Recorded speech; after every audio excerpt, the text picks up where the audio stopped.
Why do you think prostitution has existed in almost every epoch of human history, although at the same time it has almost always been morally condemned, legally controlled, or socially excluded?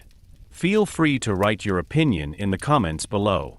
Was prostitution primarily a consequence of poverty and powerlessness, an expression of social double standards, or a business that existed because there was always demand for it? If you are interested in historical topics that tell not only about kings, wars, and big decisions, but also about the people on the fringes of society, then feel free to subscribe to this channel and leave a like. In this way, you support further in-depth history videos that ask uncomfortable questions and tell the past not only as a sequence of data, but as a mirror of human decisions, constraints, and contradictions. The history of prostitution is not an easy story. It takes us from the early advanced civilizations to ancient Greece and Rome, through medieval cities, colonial power relations, wars, industrialization, and modern political debates to the present day.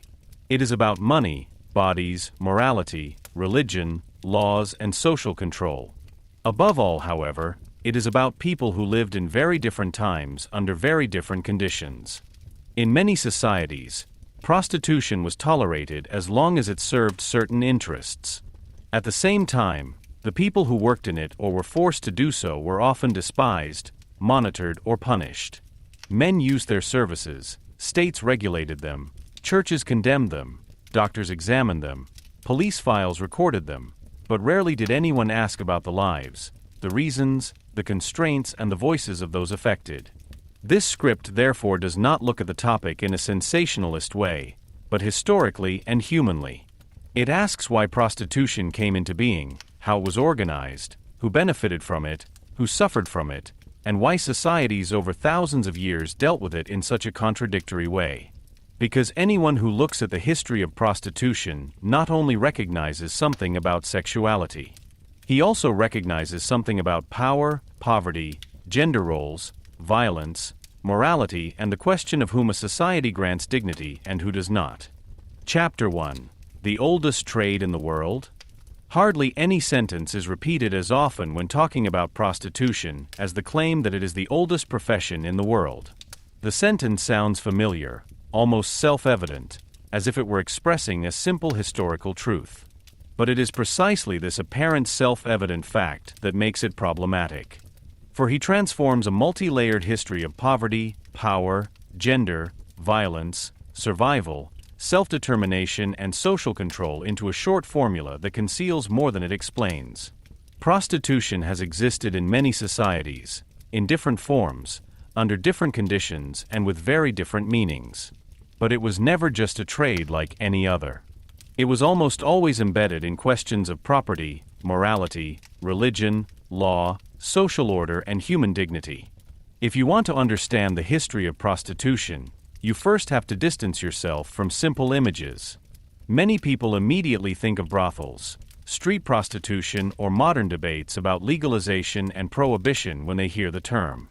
But historical reality was much more complex. In some epochs, sexual services were closely associated with slavery, in others with urban poverty, in still others with courtly culture, military occupation, colonial violence, or religious double standards.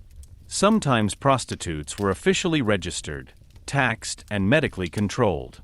Sometimes they were persecuted, expelled, humiliated, or publicly punished. And often both happened at the same time. Society used their services while despising those who offered them. The expression of the oldest profession in the world also gives the impression that prostitution is something natural, something inevitable, which has always existed and will always exist. This is precisely where a dangerous simplification lies. Historical research asks not only whether something existed, but also why it existed, under what conditions it came into being, and who benefited from it. Prostitution was never detached from the conditions of its time.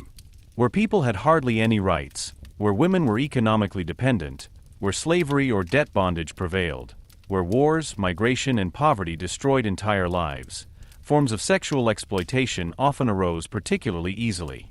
At the same time, there were also cases in which people sought room for maneuver within narrow social boundaries, earned money, used relationships, or tried to free themselves from dependencies. The history of prostitution is therefore never just a story of the victims, but also never just a story of free choice. It often lies in the difficult space in between. It is particularly important to look at power. Who could determine their own bodies? Who had access to property, education, protection, and legal recognition? Who was checked and who remained unmolested? In many historical societies, men had far greater sexual freedoms than women. While male demand was rarely seriously condemned, shame, punishment, and social ostracism were mostly directed against women, girls, or other particularly vulnerable people who offered sexual services or were forced to do so. This double standard runs through many centuries. Society quietly accepted that prostitution existed, but at the same time declared it a moral problem for those who were visibly connected to it. Religion also played a huge role. In many cultures, sexuality was not just a private matter, but part of a larger order. It touched on issues of purity, family, heritage, fertility, and divine will.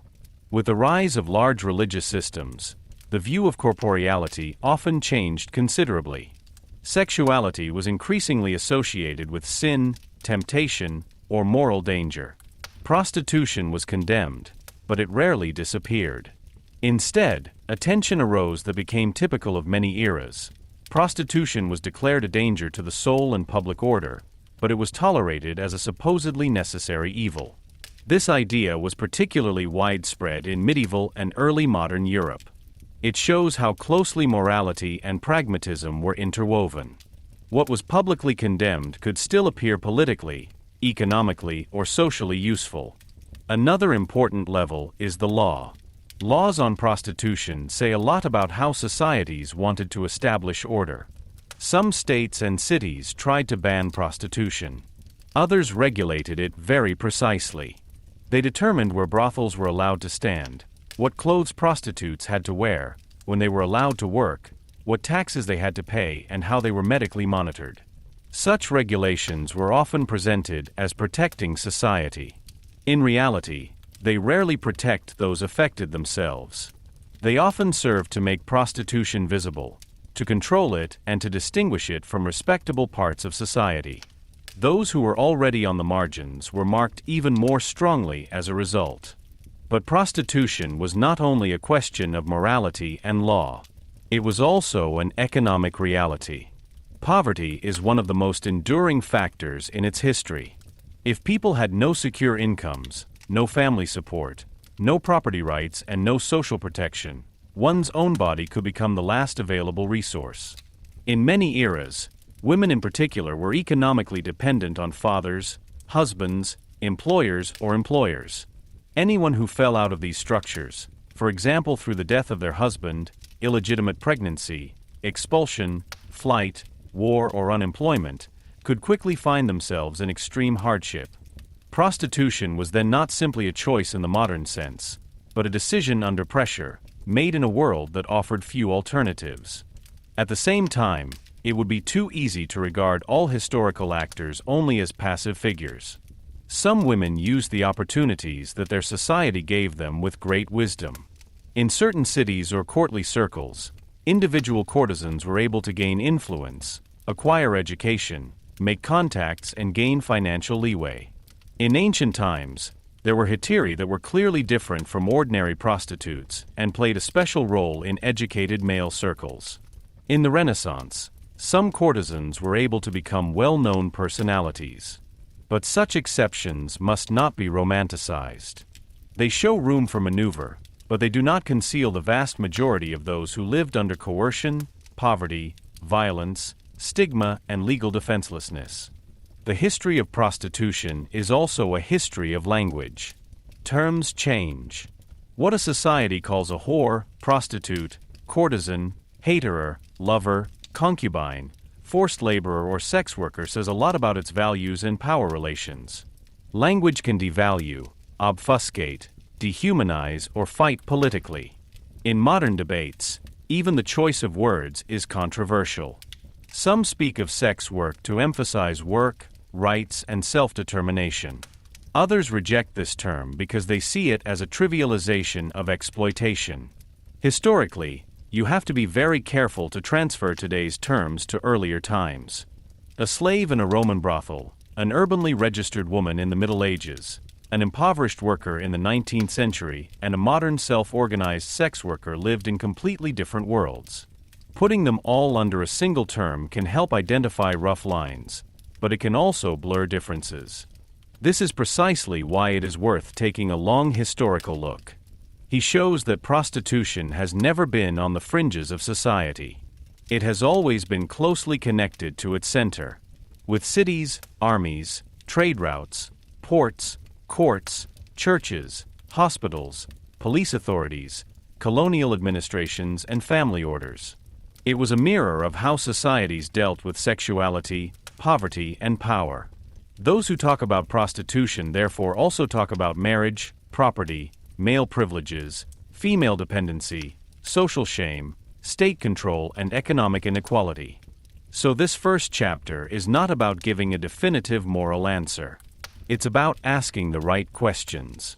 Why was prostitution repeatedly tolerated and condemned at the same time? Why were control and shame mostly directed against the weaker? Why were demand, violence, and economic causes so often ignored? And why do societies still find it difficult to clearly distinguish between protection, self-determination, exploitation, and morality? The history of prostitution does not begin with a single place and not with a single date. It begins where human societies ordered property, gender, body, and power. It leads through temples, marketplaces, brothels, palaces, barracks, factory districts, police stations, and parliaments. It shows people in need, people with influence, people under duress, and people who tried to shape their own lives within narrow limits. Above all, however, it shows how contradictory societies can be. They create rules that they themselves circumvent. They publicly condemn what they tolerate privately. They talk about morality while protecting power. And they declare people to be outsiders, although these people often make visible exactly what is hidden in the innermost part of society. Chapter 2: Early Advanced Civilizations, Sexuality, Temples, and Social Order. If you look at the early advanced civilizations, you will encounter a world that is foreign to us in many respects. Cities emerged, rulers built palaces, priests administered temples, scribes recorded property and taxes, and small communities became complex societies with division of labor, laws, and social hierarchies. In this world, sexuality was not simply a private matter between two people. It was associated with fertility, family, inheritance, religion, property, and power. Those who talked about sexuality also talked about the order of society. And that is precisely why it is difficult to prematurely transfer modern terms such as prostitution to these early cultures.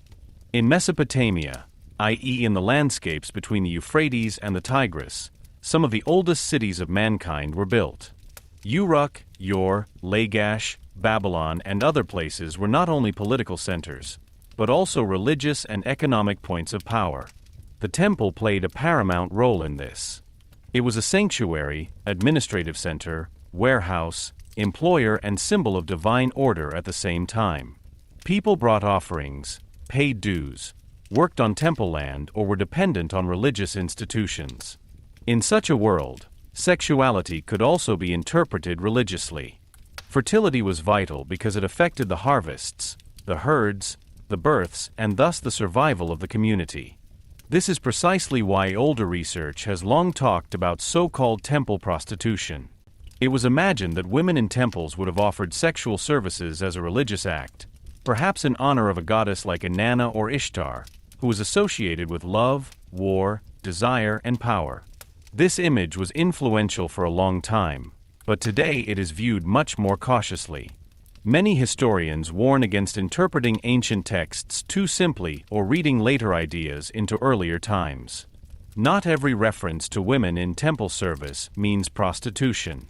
Not every connection between sexuality and religion means that sexual services were paid for. Caution is particularly necessary with early sources, because they were often written by elites, use religious language, and only indirectly reveal social realities. Nevertheless, Mesopotamian sources show that there were different forms of female dependence, sexual availability, and social control. Women could be wives, daughters, priestesses, servants, slaves, musicians, or members of certain religious groups. Some women lived in special institutions. Others were economically dependent on households or temples. Crucially, their position depended heavily on family, property, and legal status. A free woman from a respected family was very different from a slave, a debtor, or a single woman without protection. Where people could be bought, sold, pawned, or taken away as spoils of war, sexual exploitation was always a real possibility. Prostitution in the modern sense is not always the right term for this, but the connection between body, dependence, and power is already clearly recognizable. The laws of Mesopotamia also show how strongly sexuality was regulated. The famous Codex Hammurabi from the 18th century BC shows a society that strictly ordered marriage, inheritance, property, fidelity, and social rank differences. Female sexuality was a public issue above all when it touched on family interests, ancestry, or ownership. Marriage was not only a love union, but a social and economic contract. Children secured inheritance and the passing on of property. Therefore, the sexuality of wives in particular was controlled. In many cases, men had greater leeway, while women were much more bound to honor, chastity, and family control. This basic structure was to be repeated in many later societies. In Egypt, the situation was different and yet comparable in some respects. Ancient Egypt developed a long and complex culture in which religion, royalty, and social order were closely linked. Women could have more rights in certain areas than in many other ancient societies. They could have property, conclude contracts, inherit, and get divorced. However, this does not mean that there was complete equality. Here, too, rank, family, possessions, and dependence were decisive. We know less clearly about prostitution in ancient Egypt than popular accounts often claim. There are references to erotic entertainment, dancers, musicians, concubines, servants, and sexual relations outside marriage, but a clearly demarcated occupational group, as known from later Greek or Roman cities, cannot always be identified with certainty. It is important to note that early advanced civilizations did not function according to modern ideas of individual freedom. People were integrated into households, clans, temples, palaces, and dependencies. Many did not work freely in a market, but were under obligations to rulers, priests, or landowners. Sexuality also moved within this order. A young woman could be united between families through marriage. A slave could be part of owning a household. A servant could receive protection, but at the same time be dependent and vulnerable. A singer or dancer could perform in public and still be socially insecure. There were often no clear boundaries between voluntary work, economic coercion, and direct violence. It is precisely this blurring that makes the history of prostitution in early advanced civilizations so difficult. Those who only look for brothels overlook many forms of sexual dependence. Anyone who immediately describes every erotic or religious role as prostitution is also falsifying the past. You have to ask what terms people used themselves, what rights they had, who could dispose of their bodies, and what economic interests were behind them. The sources usually come from scribes, priests, civil servants, or male elites.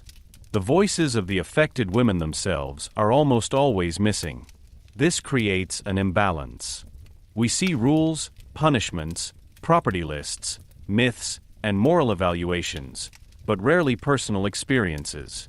In the myths of the time, sexuality often appears as a powerful force. It can bring fertility, confirm domination, seduce men, move gods, or cause chaos. The goddess Inanna or Ishtar embodied not only love and desire, but also war, power, and change. This shows that sexuality was not only considered dirty or lowly. It could be sacred, dangerous, life-giving, and political at the same time. It was only later moral orders that made a stronger distinction between pure religion and impure sexuality. In early cultures, such boundaries were often drawn differently. But even a religious charge did not automatically mean freedom for the people whose bodies were integrated into this order. Holiness and control could be close together. Trade and urbanization also played an important role. With the first cities, new spaces of encounter emerged. Merchants, soldiers, workers, civil servants, and travelers moved through markets, ports, streets, and administrative centers. Where many single or traveling men came together, forms of paid sexuality or sexual exploitation often emerged. Cities offered opportunities, but also anonymity, poverty, and social insecurity. People could fall out of family ties, incur debts, become enslaved, or become dependent. Prostitution is therefore not only a topic of sexuality, but also a topic of the city's history. The more complex societies became, the stronger social differences, economic hardship, and institutional control became. In early advanced civilizations, therefore, a basic pattern emerges that will run through the entire rest of history. Sexuality was regulated because it was associated with order. Women's bodies were controlled because ancestry, property, and honor were linked to them. People in addiction were particularly vulnerable because they had little protection from exploitation. Religious and state institutions could promise protection, but also exert control. And social elites usually determined which forms of sexuality were allowed, tolerated, made invisible, or punished. So when we look at Mesopotamia, Egypt, and other early cultures today, we should not look for easy answers.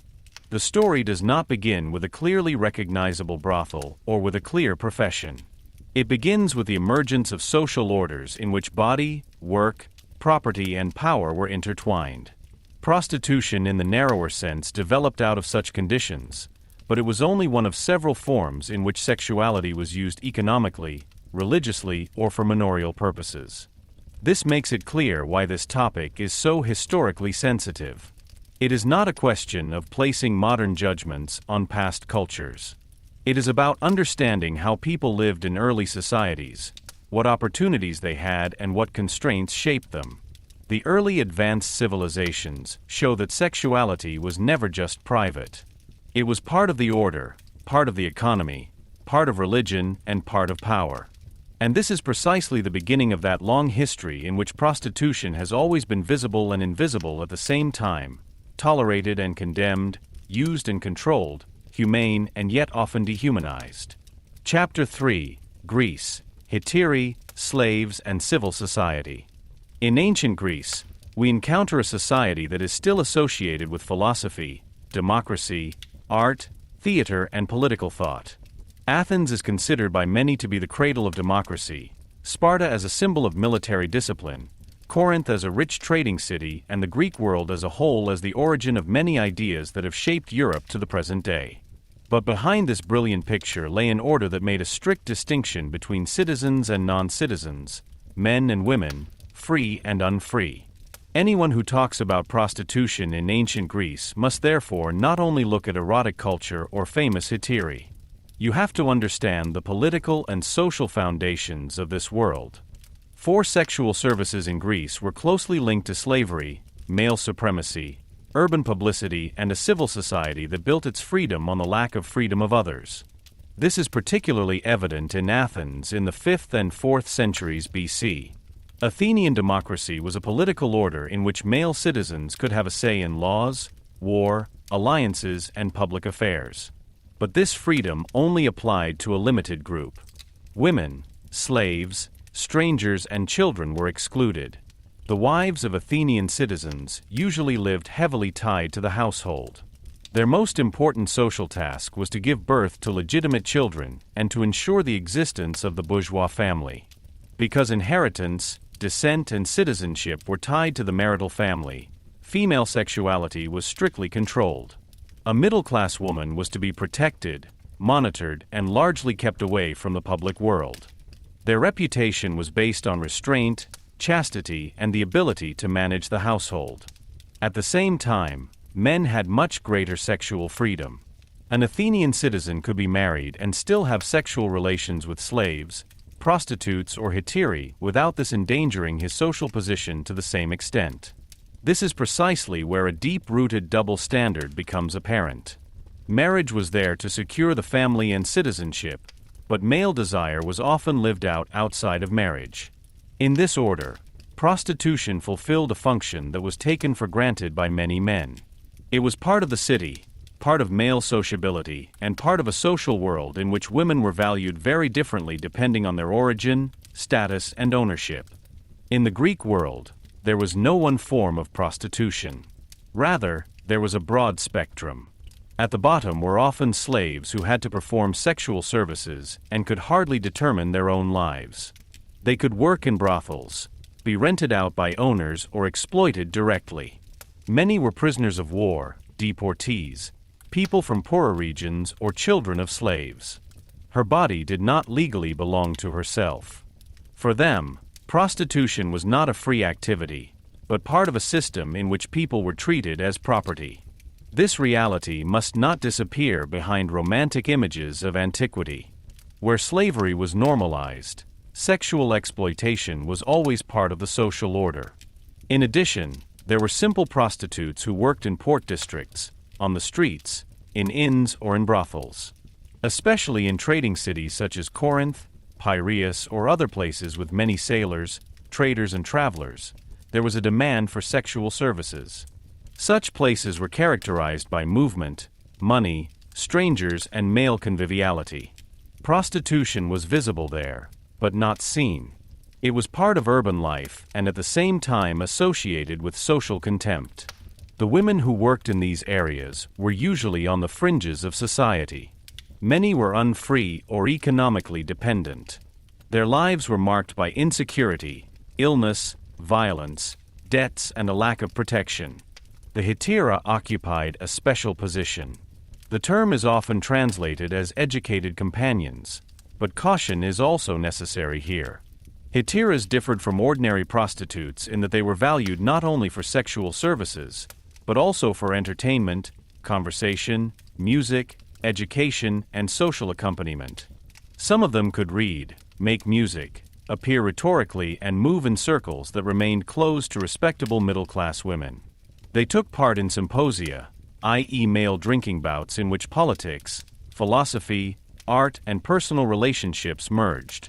In a society in which middle-class women were supposed to appear restrained in public, Hetaeraes could appear more visible, more educated, and more influential. But the world of the Hetaerae must not be glorified either. Only a few achieved real notoriety or financial leeway. Many continued to be dependent on rich men, owners, or customers. Their reputation was uncertain and could quickly turn into contempt. Famous names such as Aspasia, the companion of Pericles, show how much female education and influence could fascinate and provoke at the same time. Aspasia was admired, ridiculed, and politically attacked in ancient texts. Whether she can actually be described as a Hetaerae in the narrower sense is debated, but her example shows how strongly female presence in the public world could be perceived as a threat. A woman who talked, advised, gained influence, or did not conform to the role of the quiet wife was quickly sexualized or morally suspected. The symposium was a central place of this male culture.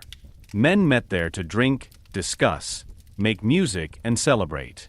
Wives were usually not part of this world. Musicians, dancers, slaves, and Hetaerae could be present. This separation shows a lot about Greek society. The legitimate wife stood for house, descent, and order. The Hetaerae stood for conversation, desire, and public conviviality. The slave girl stood for availability. These roles were not natural differences, but social constructions. They served to secure male freedom and separate female areas of life from each other. Women were evaluated according to what function they fulfilled for men and families. The state also played a role. In Athens, there are said to have been state-regulated brothels, which are sometimes associated with the lawmaker Solon. Whether all the details of this tradition are historically certain is disputed, but the idea is revealing. It shows that prostitution was not only regarded as a private event, but as part of urban order. The state could have an interest in controlling sexual services, generating revenue, and directing male sexuality into orderly channels. Again, the old pattern emerges. What was morally low could be politically tolerated or even organized, as long as it served the interests of civil society. It should not be forgotten that the Greek world was not a unified society. Athens, Sparta, Corinth, Thebes, Miletus, or the Greek colonies had different traditions and social structures. In Sparta, for example, the relationship between women, property, and the public was different from that in Athens. Spartan women were able to appear more self-confident in certain areas and manage property, because the men were strongly tied to the military. Nevertheless, society there remained hierarchical, warlike, and oriented towards the interests of the community. Prostitution cannot therefore be explained for the entire Greek world in a single model. But everywhere, status, freedom, and gender were decisive. The lives of those who had no protection through family, citizenship, or property were particularly hard. A free bourgeois woman could be severely restricted, but at least she enjoyed the protection of her family and status. A slave did not have this protection.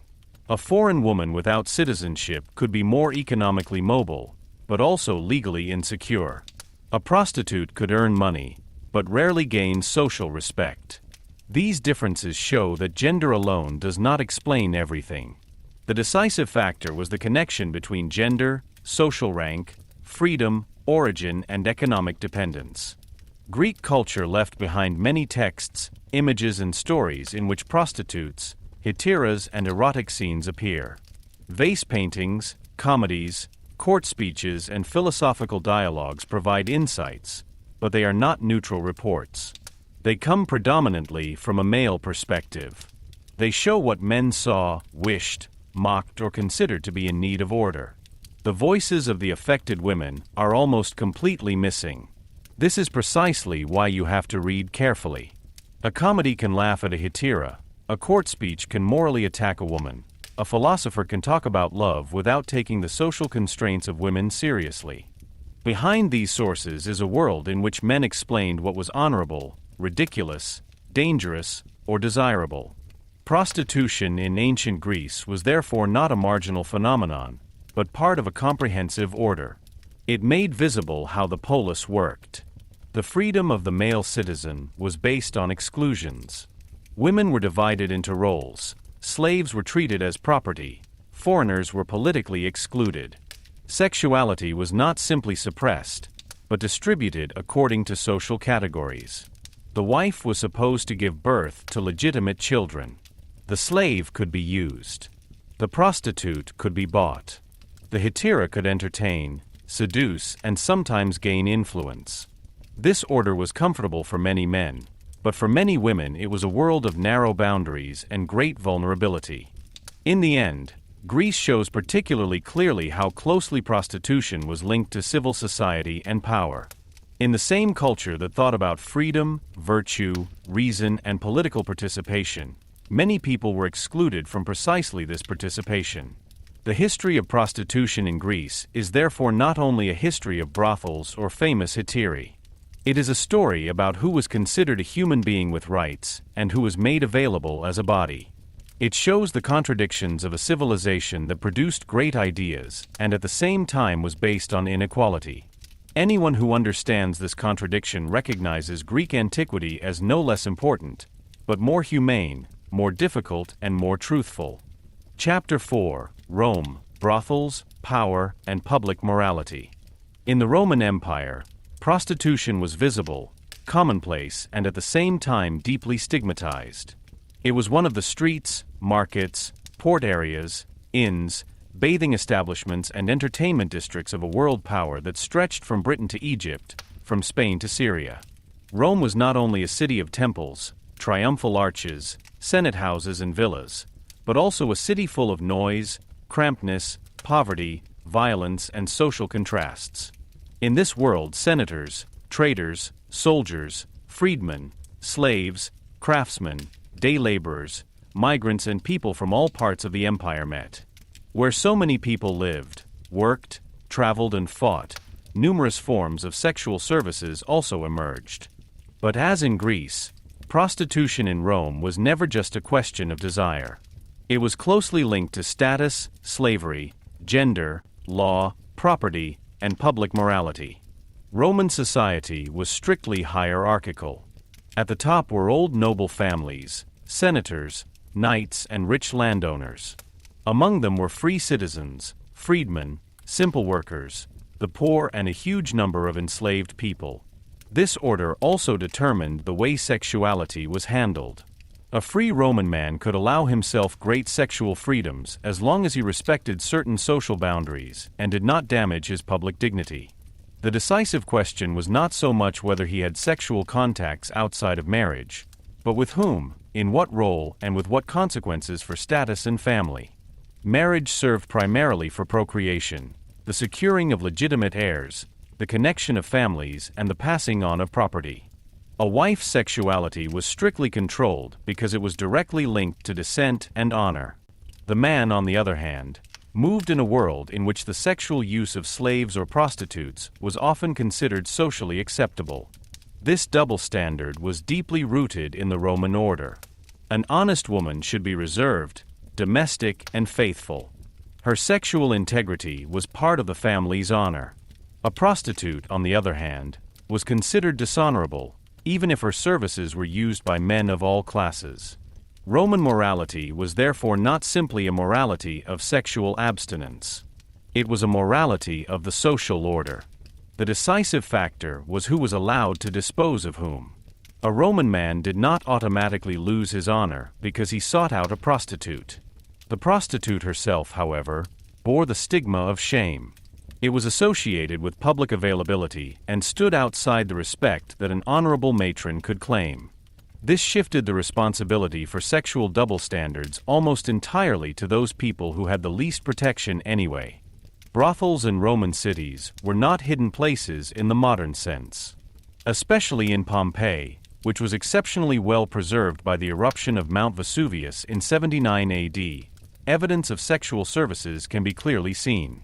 There, archaeologists found small rooms, murals with erotic scenes and inscriptions that could contain names, prices, or crude comments. The famous Lupanar of Pompeii is often cited as an example of a Roman brothel. The term is derived from lupa, the she-wolf, a pejorative term for a prostitute. The rooms were narrow, simple, and functional. They do not show a world of luxury, but rather a harsh, physical, and unprotected reality. Those who worked there were usually not among the privileged people of Roman society. Many prostitutes were slaves. This is crucial, because slavery was omnipresent in Rome. People could end up in slavery through war, piracy, debt, birth, or trade. They worked in households, in fields, in mines, workshops, villas, kitchens, schools, theaters, and also in brothels. An enslaved person basically did not have full control over his own body. Owners were able to control their ability to work, freedom of movement, and often sexuality. Sexual exploitation was therefore not only a side effect, but a structural possibility within the slave order. When a slave was forced into prostitution, this was not a free contract, but an expression of a society in which people were legally considered property. In addition, there were also free or released women who ended up in prostitution out of economic hardship or social marginalization. Although those released were able to obtain certain rights after their release, they often remained socially burdened and economically insecure. Poor women in the overcrowded cities often had few opportunities to secure their livelihood. Widows, migrant women, former slaves, or women without family protection were particularly at risk. Rome was a city of enormous riches, but also of deep poverty. While the elite owned villas and financed public games, many people lived in cramped tenements, dependent on casual labor, grain supplies, and personal favor. In such a world, one's own body could become the last resource. The Roman state did not simply try to eradicate prostitution. Rather, it was tolerated, recorded, and controlled in certain forms. Prostitutes could be registered and were subject to special social restrictions. Those who were considered prostitutes lost part of the social respect associated with respectable femininity. In Rome, there was the concept of infamia, a kind of legal and social defamation. People of certain professions or lifestyles could be considered dishonorable, including actors, gladiators, and prostitutes. This did not always mean complete lawlessness, but it marked them as people of lower standing. Again, the pattern emerges. Society used certain groups, perhaps admiring their beauty, their entertainment, or their services, but denied them public dignity. The Roman tax policy is also interesting. Under Emperor Caligula, a tax on prostitution was introduced in the 1st century AD. This shows how contradictory the state's approach was. On the one hand, prostitution was considered morally low and dishonorable. On the other hand, it was so economically present that the state was able to derive revenue from it. A society that taxed a behavior recognized its existence at the same time. She did not condemn it completely, but made it manageable. This was precisely the typical Roman pragmatism. Rome was often less interested in eliminating human weaknesses than in bringing them into an order from which the state and society could benefit. At the same time, Rome staged a strong public morality to the outside world. Especially under Augustus, the first emperor, marriage, family, birth rate, and moral order became politically charged. Augustus enacted marriage laws that punished adultery, encouraged family formation, and renewed ancient Roman virtue. This policy was not only meant in terms of private morality, but also by the state. After civil wars, power struggles, and the end of the Republic, Rome was to appear morally renewed. The family became a symbol of political stability. But this moral renewal mainly affected free, honorable bourgeois families. It did little to change the fact that sexual exploitation of slaves and prostitutes remained part of reality. Here, too, it becomes apparent how selectively morality could function. The order of the elite was protected, while the vulnerability of the lower classes remained. Prostitution was also closely linked to the military and expansion. The Roman Empire was a military power. Legions stood at borders, in provinces, in camps and garrison towns. Soldiers lived far away from their places of origin for a long time. Civilian settlements, traders, craftsmen, family members, servants, innkeepers, and often prostitutes sprang up around military camps. Where armies stood, markets for supply, entertainment, and sexuality emerged. These spaces were characterized by power inequality. Soldiers had money, status, and means of violence. Local women, slaves, or the socially disadvantaged could become dependent. Rome's military expansion therefore brought not only roads, aqueducts, and administration, but also abduction, enslavement, sexual violence, and new forms of commercialized sexuality. We also often encounter prostitution in literature, but mostly from a male perspective. Poets such as Martial, Juvenal, Ovid, or Catullus often mention prostitutes, brothels, lovers, and sexual debauchery in a mocking, satirical, or morally exaggerated way. Such texts are valuable, but they do not tell a neutral story about the lives of those affected. Above all, they show the view of educated men who write about lust, shame, status, and ridiculousness. Prostitutes appear in it as figures of desire, danger, wit, or contempt. Her own voice remains almost invisible. This is precisely why you have to read these sources critically.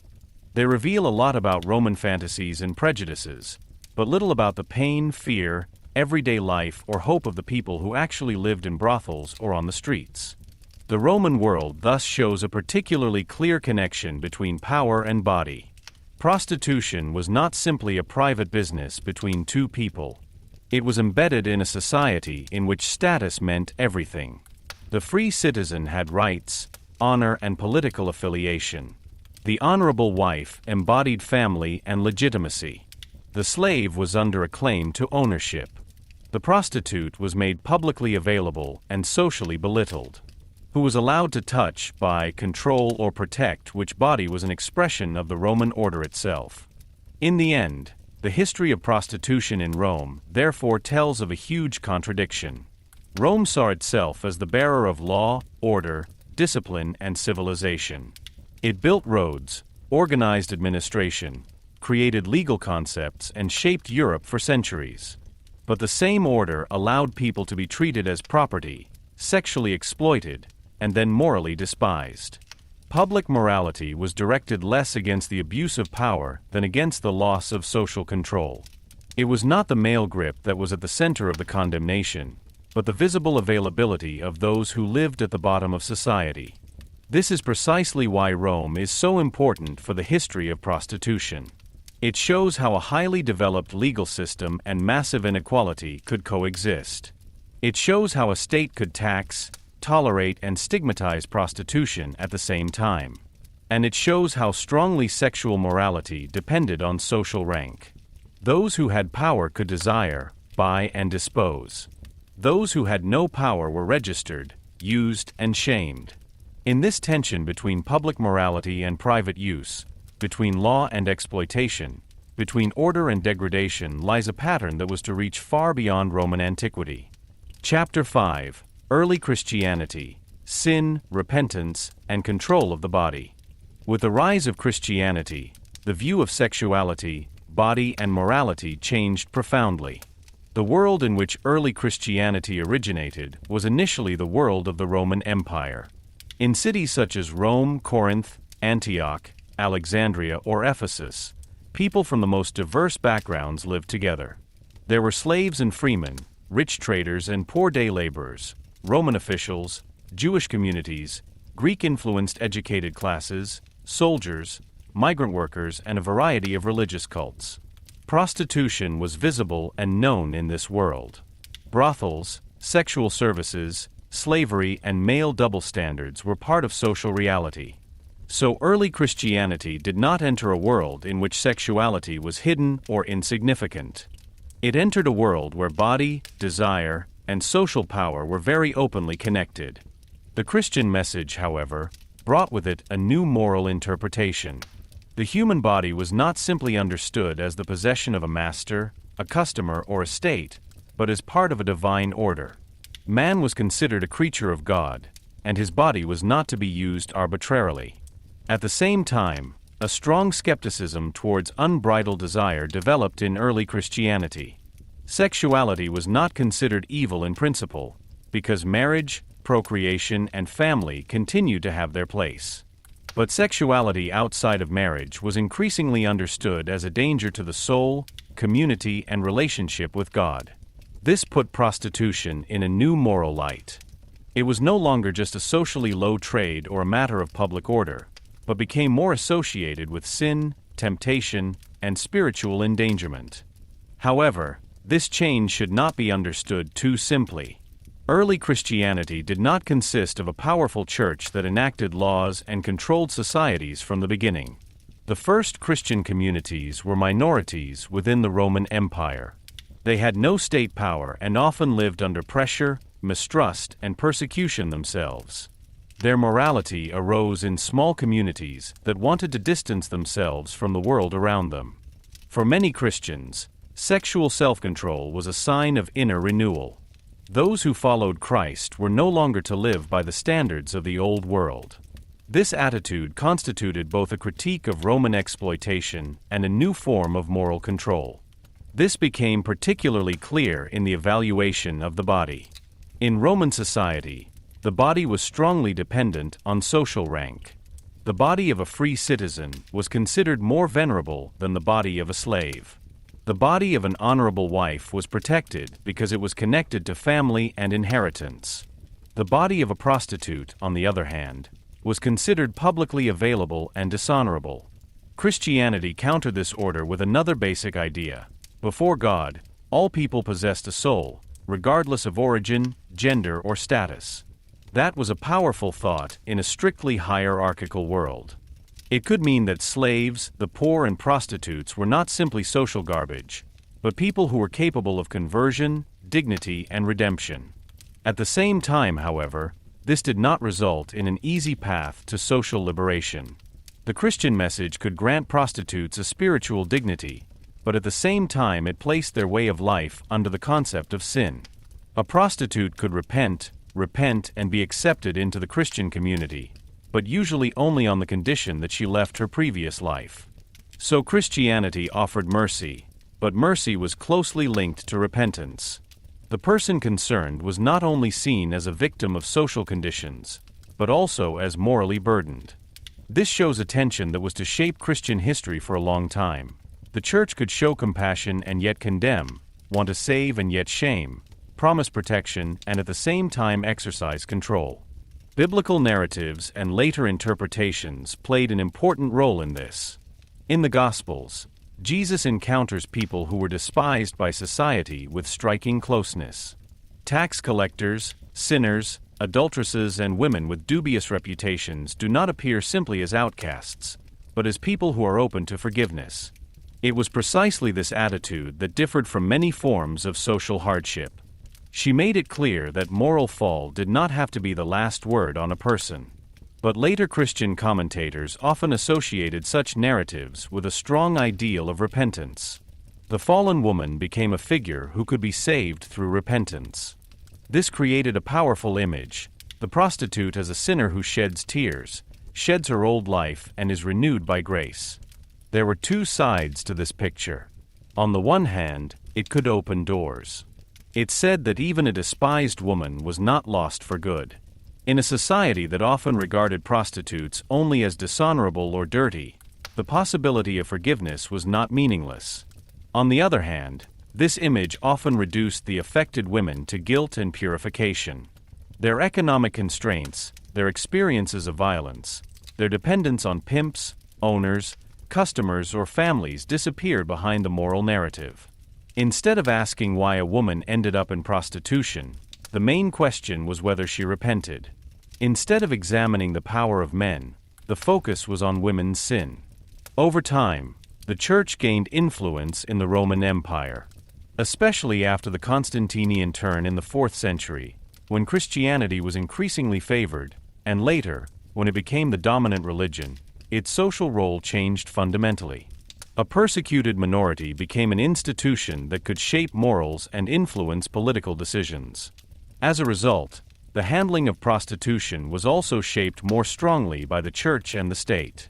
Christian bishops, theologians, and preachers spoke about chastity, marriage, sin, and penance.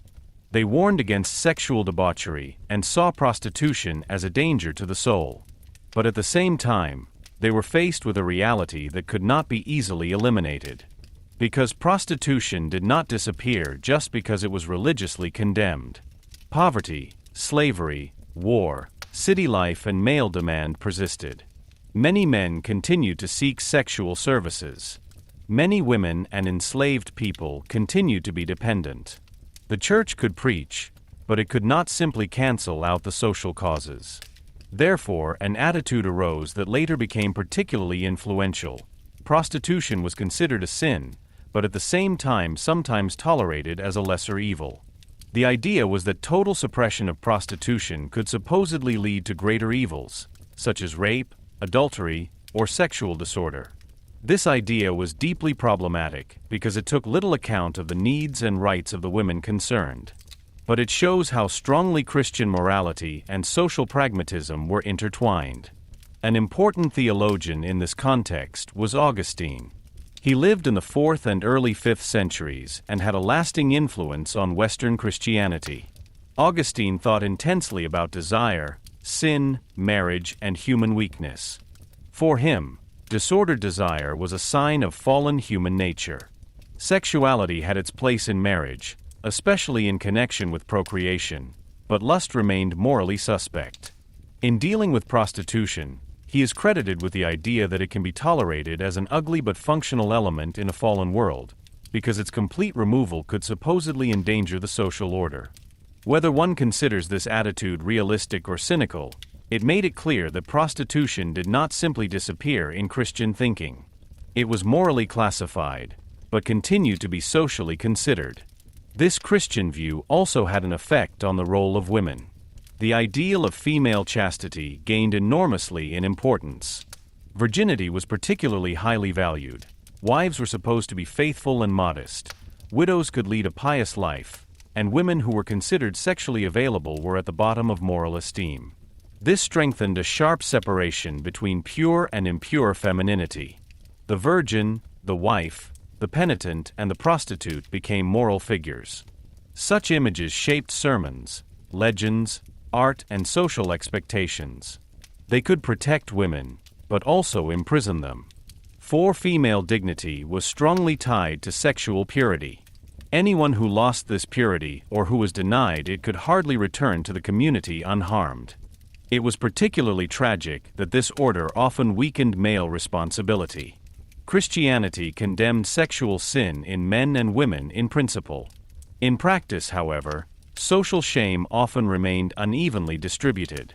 Men could confess, repent, and continue to be part of public life. Women associated with prostitution carried a visible and lasting stigma. Their bodies were made a sign of moral danger.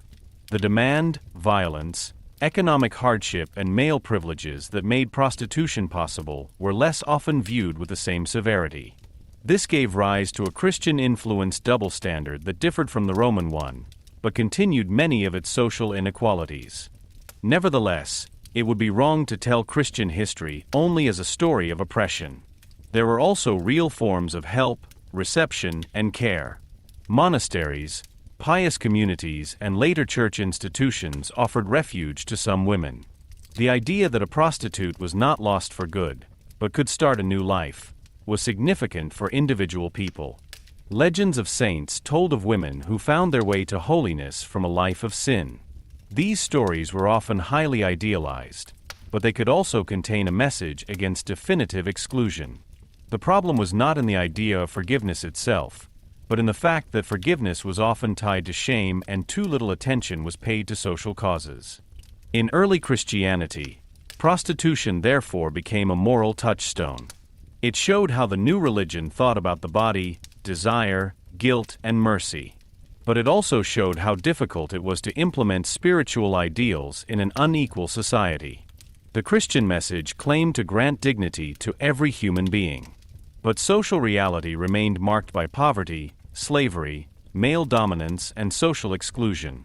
A tension arose between the idea of redemption and the practice of exclusion that never completely disappeared. In the end, early Christianity marked a decisive turning point in the history of prostitution. A Roman-regulated, socially stigmatized, and economically exploited phenomenon increasingly became a morally and religiously interpreted problem.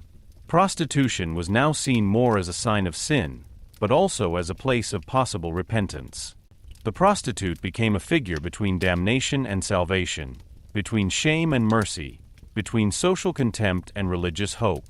This double view was to have a strong influence on the Middle Ages and the early modern period. Because the Christian world would not simply abolish prostitution. It would condemn them, tolerate them, control them, fight them, tax them, have them confessed, and insert them into their order again and again. This was precisely the deep ambivalence of a religion that wanted to heal the body and at the same time placed it under strict moral supervision. Chapter 6: Medieval Cities, Brothels under Supervision. In the Middle Ages, the way prostitution was dealt with did not simply change in the direction of a complete ban. Rather, it was precisely in the growing cities of Europe that a contradictory system of toleration, control, moral condemnation, and practical administration emerged. The Christian Church condemned extramarital sexuality and saw prostitution as sinful, but the city authorities were faced with a reality that could not be eliminated by preaching alone. Men sought sexual services. Young journeymen and servants often lived unmarried in the cities. Merchants, soldiers, and travelers came and went, and many women lived in economic insecurity. An arrangement therefore emerged between theological morality and everyday urban life that became typical of many medieval towns.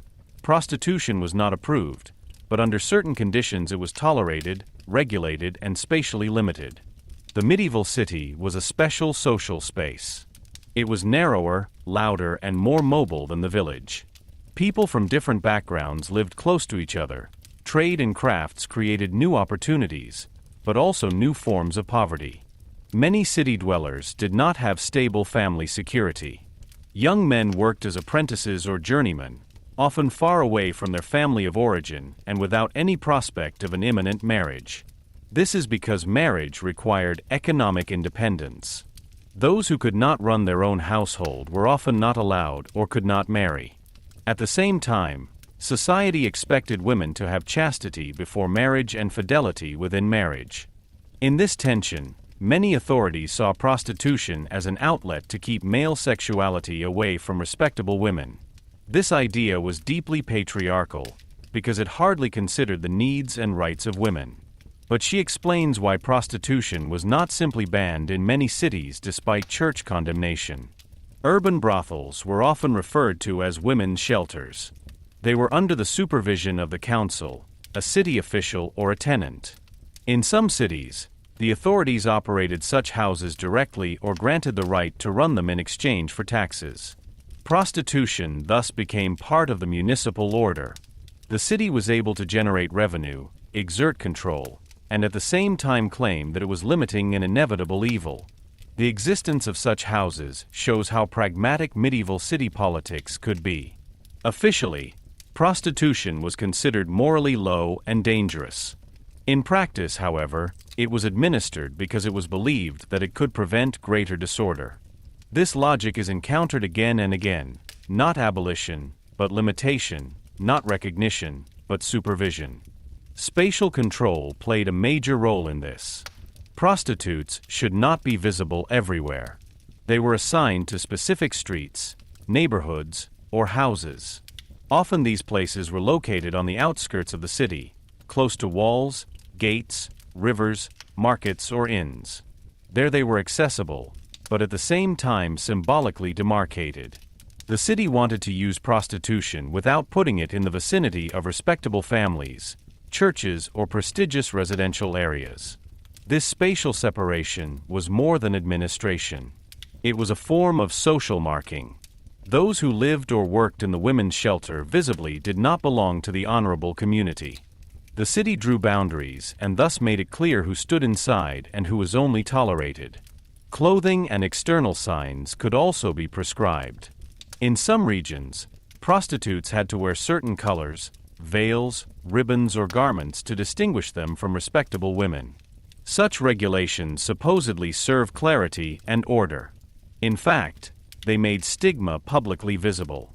A woman who was marked as a prostitute could hardly participate inconspicuously in urban life. Her status clung to her body, to her clothes, to her appearance. Medieval society was strongly built on honor and reputation. Anyone who was once considered dishonest or unclean had a hard time getting rid of this stain.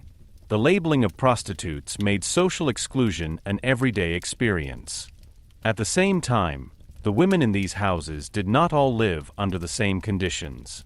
Some were free women who had fallen into prostitution due to poverty, lack of family support, or social hardship. Others were dependent on landlords, pimps, debtors, or municipal tenants. Some were able to earn money and achieve a certain mobility. Others were at the mercy of violence, disease, and exploitation. The women's shelter was able to offer protection because it was within an official order and certain rules applied. But it could also be a place of control, where women had little freedom, had to pay taxes, and were punished for breaking the rules. The boundary between protection and coercion was often blurred. The role of the church was particularly contradictory. Clergymen condemned prostitution as a sin, but many theologians accepted it as the lesser evil. Behind this was the idea that a complete abolition could lead to even worse consequences.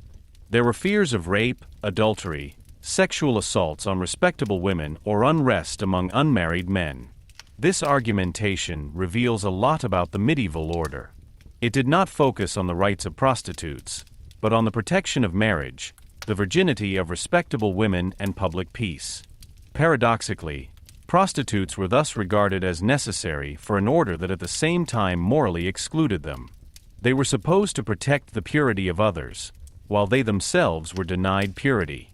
This does not mean that there were no opportunities for conversion or reintegration. Christian ideas of repentance and mercy remained effective. Women could try to leave prostitution, get married, enter a convent or a pious institution, or receive support from foundations. In some cities, houses were built for so-called repentant women who were supposed to start a new life. Such institutions could provide real help, but they were also characterized by moral control. A woman had to repent of her past, be disciplined, and often accept strict rules. Help was rarely unconditional. It was associated with the expectation that the woman would interpret her previous life as a sin and submit to a new order.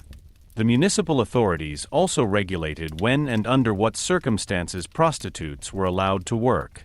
Women's shelters could be closed on high holidays, during Lent, or during special religious events. In times of epidemics, wars, or moral reform movements, prostitutes were increasingly controlled or expelled. These measures show how quickly toleration could turn into persecution. As long as the city believed it had prostitution under control, it was accepted. As soon as fear, illness, religious excitement, or social crisis increased, prostitutes could become scapegoats.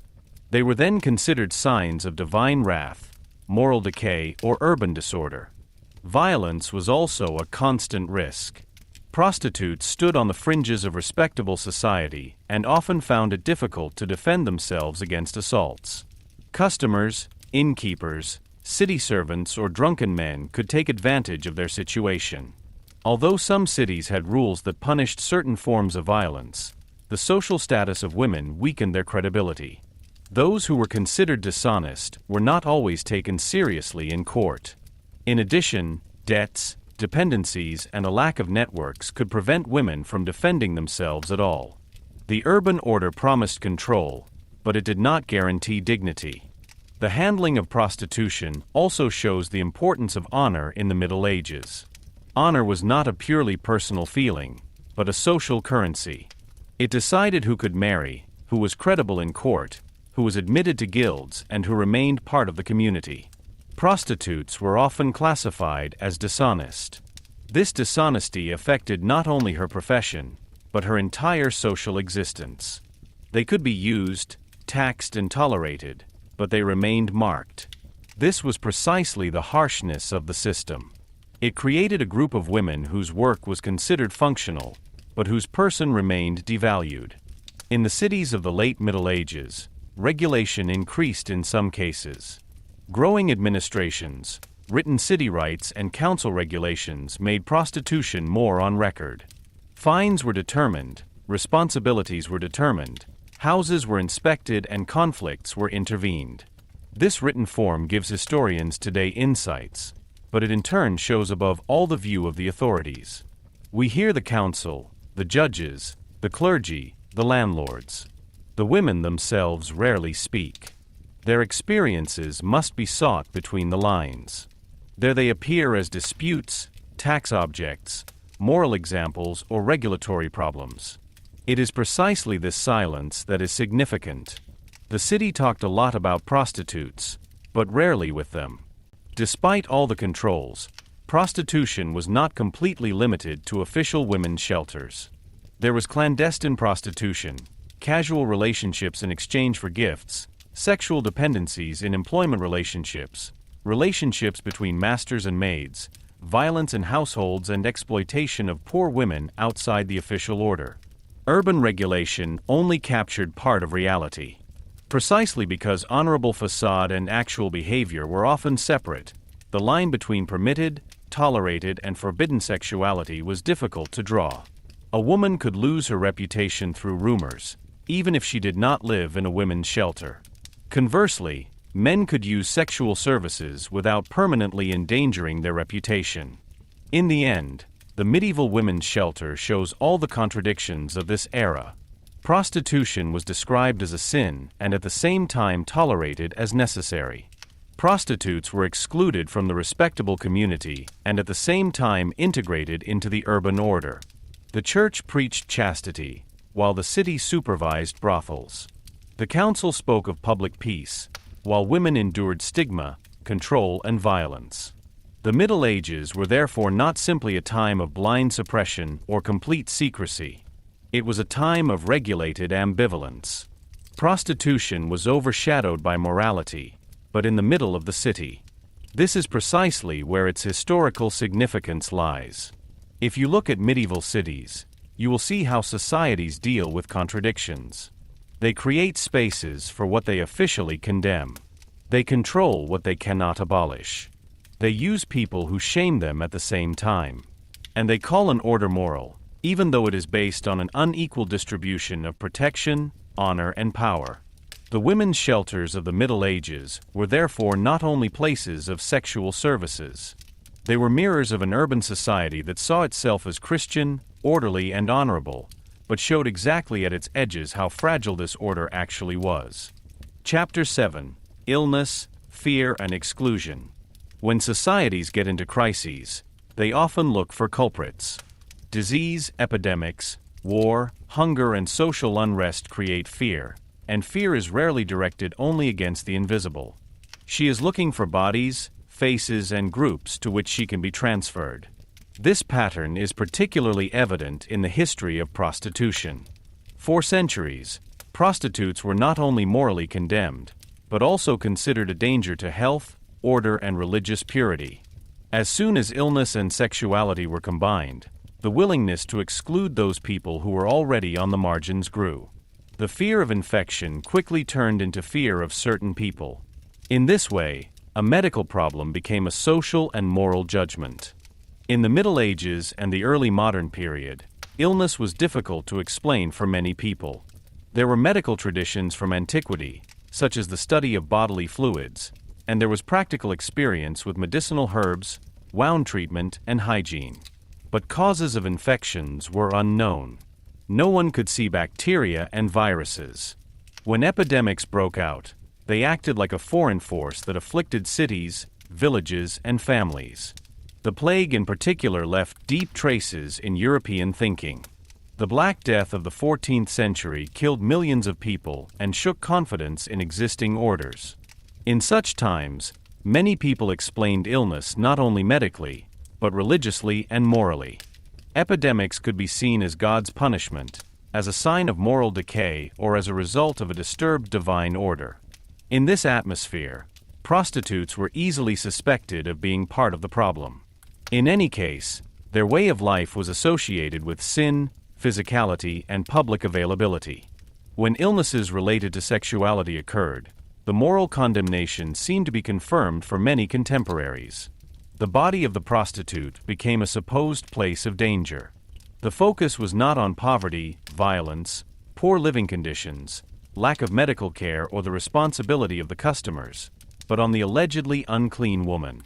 This view was convenient because it simplified a complex reality. It made a moral guilt out of social causes. This connection became particularly strong with the appearance of syphilis at the end of the 15th century. The disease spread rapidly in Europe and caused great fear. It caused pain, ulcers, disfigurement, and in severe cases, long-term suffering. Since it was often sexually transmitted, it was early associated with fornication, prostitution, and moral debauchery.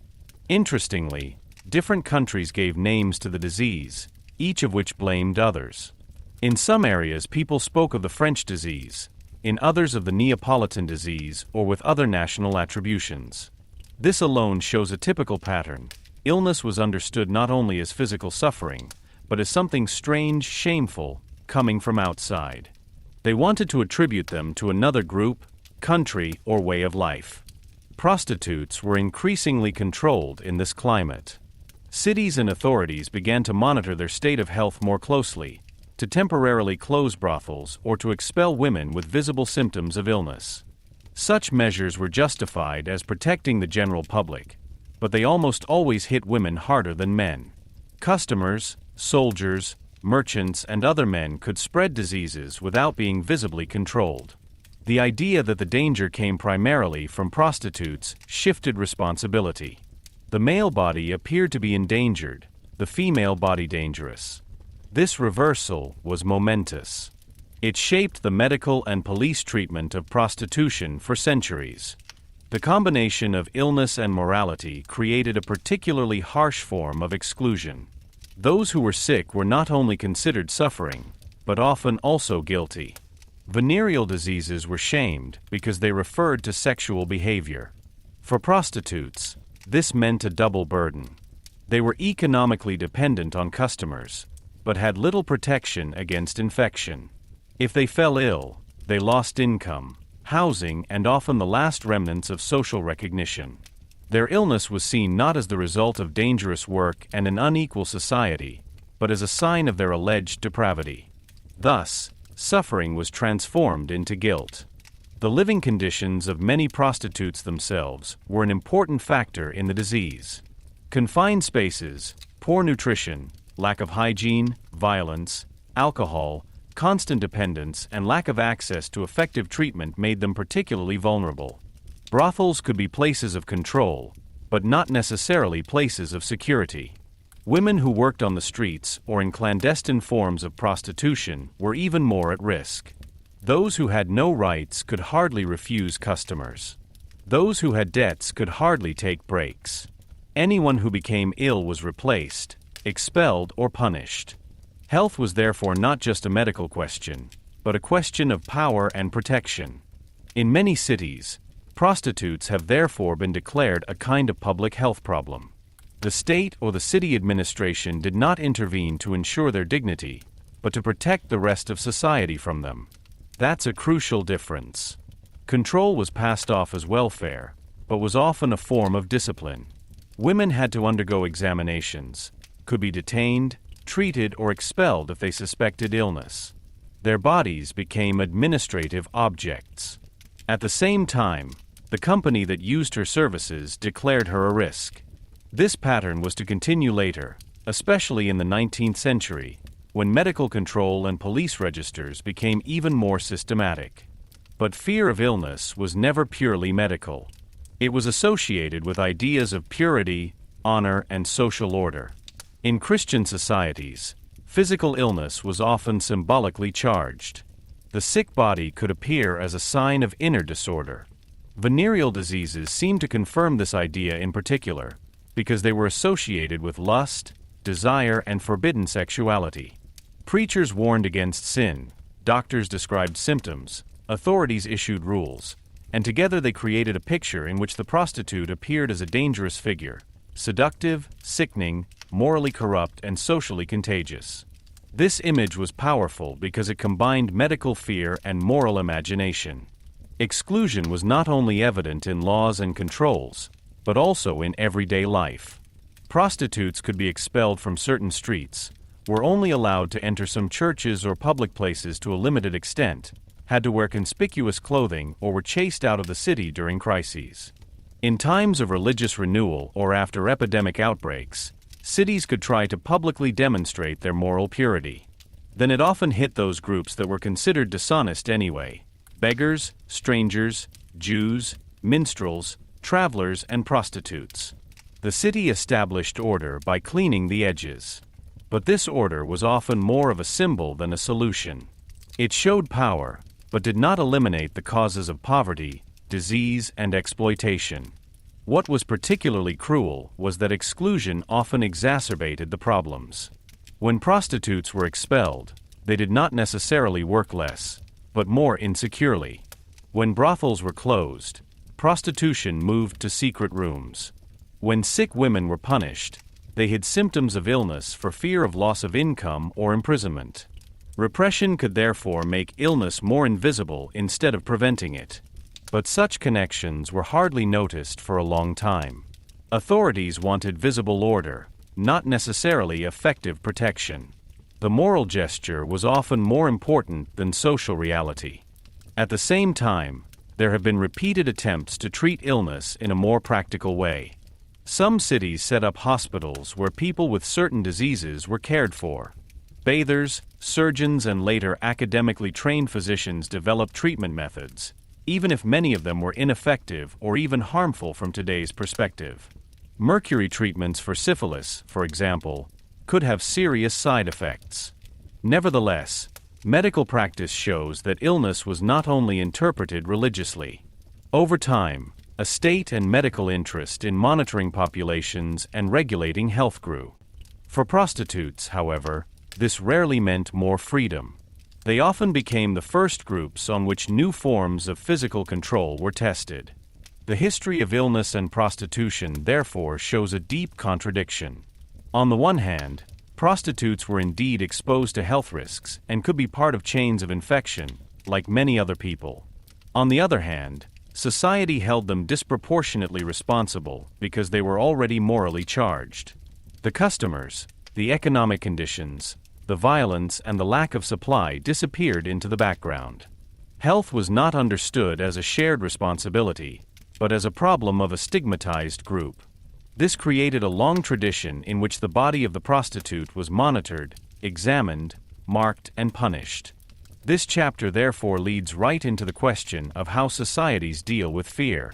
Illness is real. Suffering is real. Contagion is real. But the interpretation of illness is always also social. Who is considered dangerous, who is protected, who is controlled, and who is to blame depends on power relations. In the history of prostitution, medical fear and moral devaluation collided. The result was a form of exclusion that masqueraded as protection, but often created new injuries. In the end, it turns out that the fear of illness made prostitutes not only patients, but also symbolic figures of social unrest. Ideas of sin, danger, strangeness, and decay were projected onto their bodies. This would allow a city, state, or religious community to claim that the problem lies with them, not with their own structures. But that's exactly what makes this story so revealing.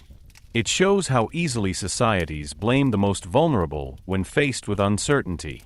And it shows that the history of prostitution is always also a story about who receives protection in a crisis and who is declared a risk.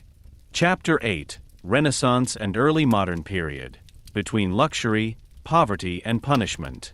The Renaissance and the early modern period did not bring a simple break with the Middle Ages, but a contradictory mixture of new possibilities, old moral concepts, and growing state control. Cities became richer, courts more brilliant, trade networks denser, printing presses spread ideas faster than ever before, and a new awareness of man and his position in the world arose in art, science, and politics. At the same time, society remained deeply unequal. Poverty, war, religious conflicts, epidemics, and social dependence determined the lives of many people. The history of prostitution also moved in this tension. On the one hand, pictures were created of educated, influential courtesans who associated with poets, princes, artists, and diplomats. On the other hand, authorities in many places intensified the surveillance, punishment, and exclusion of women who were considered immoral, dishonorable, or dangerous. This two-facedness was particularly evident in Italy's large cities. Venice, Florence, Rome, and other Renaissance centers were places of trade, art, and political intrigue. Wealth flowed through banks, merchant families, papal courts, and aristocratic networks.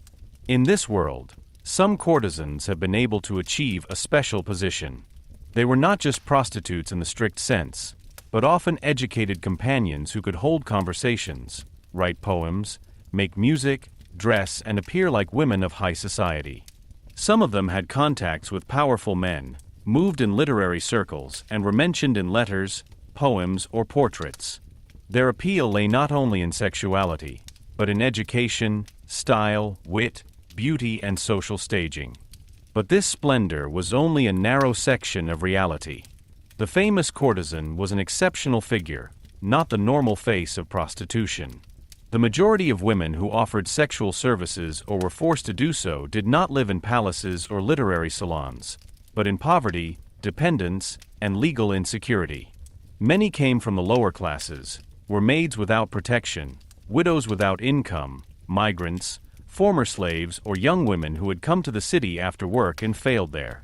Although the Renaissance celebrated people in art and philosophy, it did not fundamentally change the social conditions under which women remained economically dependent.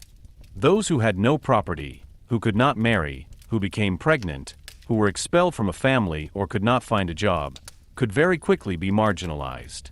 The figure of the courtesan therefore shows above all how strongly prostitution was shaped by class and status. An educated woman who had access to rich men could present herself differently than a poor woman in an urban brothel. She could receive gifts, apartments, clothing, jewelry, or protection. She was able to use connections to gain some independence. But she, too, remained dependent on male favor and social double standards. Their reputation was fragile. As long as she was sought after, young, elegant, and useful, she could be admired. Once it aged, lost a patron, became politically disruptive, or was morally attacked, it could quickly fall. The world of courtesans was therefore not a world of free equality, but a risky space between rise and fall. At the same time, the religious climate of Europe changed profoundly in the 16th century. The Reformation and Counter-Reformation shook the old order. Protestant reformers criticized many forms of church practice and called for stricter moral discipline in congregational life. Catholic reform movements also reacted with greater control, renewal, and moral order. In both camps, the surveillance of sexuality gained in importance. Marriage, family, and public morality became central issues. Cities and princes wanted to show that they could establish order, not only politically, but also morally. In this context, prostitution came under greater pressure in many places. While medieval cities often tolerated and regulated prostitution in women's shelters, some early modern authorities began to close such institutions or control them more strictly. There were various reasons for this. Religious reforms strengthened the ideal of the moral community. The fear of venereal diseases, especially syphilis, made brothels more suspicious. At the same time, the state's claim to regulate the behavior of its subjects more precisely grew. What had once been considered an inevitable evil now appeared more often as a visible eyesore. Women's shelters, street prostitution, and open sexual markets no longer fit the image of an orderly Christian city. But here, too, prohibition did not mean disappearance. When official brothels were closed, prostitution shifted to clandestine rooms. Inns, rented rooms, private apartments, baths, theater environments, port areas, and military camps became places of covert sexual economy. The authorities were able to push back visible prostitution, but they could not eliminate the causes. Poverty, male demand, social inequality, and a lack of life opportunities remained. Bans often hit women in particular, while customers were punished less often. A woman who was considered immoral could be flogged, imprisoned, pilloried, expelled, or sentenced to forced labor. Men, on the other hand, were able to hide their role more easily or cushion it with money and status. The punishments of the early modern period were often public. The pillory, the mask of shame, the cutting of hair, public fines or expulsion served not only to punish, but also to make order visible. The community was to see who had violated moral rules. Especially for women, shame was a central instrument. The female body became a place of public discipline. A woman who was considered sexually disorderly was not only punished legally, but symbolically undressed, degraded, and pushed out of the honorable community. In this way, the authorities showed their power over body, reputation, and belonging. Maids were particularly at risk. In many early modern cities and households, young women worked as maids, often far away from their families of origin and under the authority of employers. They were economically dependent and socially vulnerable. Sexual relations between employers, sons of the house, journeymen, or soldiers and maids could contain voluntary elements, but could also be characterized by pressure, dependence, or violence. If a maid became pregnant, she usually bore the greater shame. Illegitimate pregnancy could result in the loss of the job, social ostracism, and legal penalties. Some women ended up in prostitution after such a crisis, not because they chose a free path, but because other paths were blocked. Migration also played a major role. Wars, crop failures, rising prices, and economic crises drove people to the cities. There they hoped for work, bread, and protection. But cities have not always been able to fulfill these hopes. Those who had no guild membership, no husband, no family, and no permanent job remained at risk. Authorities increasingly differentiated between worthy poor and unwanted poor. Beggars, itinerants, single women, and strangers were checked, registered, or expelled. In this context, prostitution was often associated with vagabondage, crime, and disorder.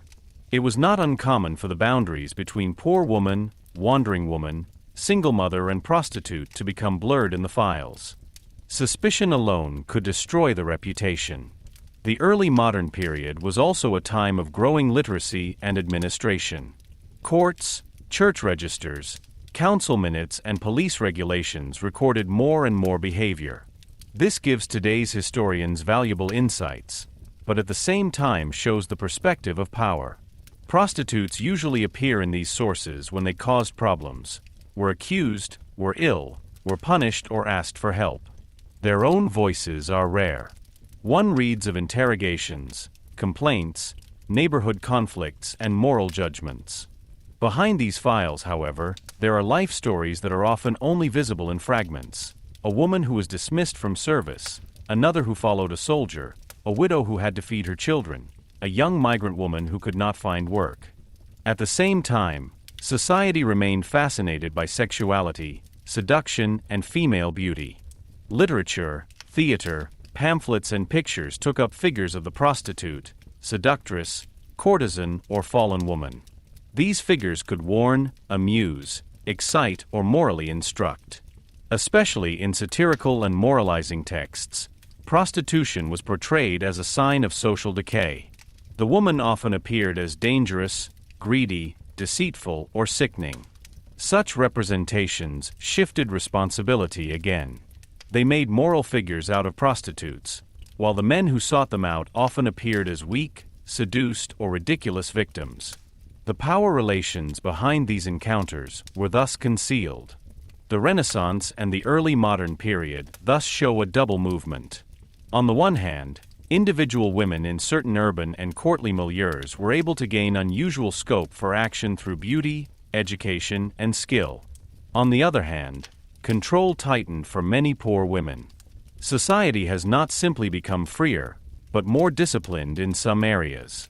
The state intervened more strongly in everyday life, churches monitored morality, cities regulated poverty and sexuality, and public punishments were intended to deter people. Prostitution was less tolerated as a matter of course in official women's shelters and was more strongly associated with illness, crime, and social danger. In the end, there is a picture full of contradictions. The same epoch that produced masterpieces of art and put the human being back at the center treated many people on the margins with harshness and contempt.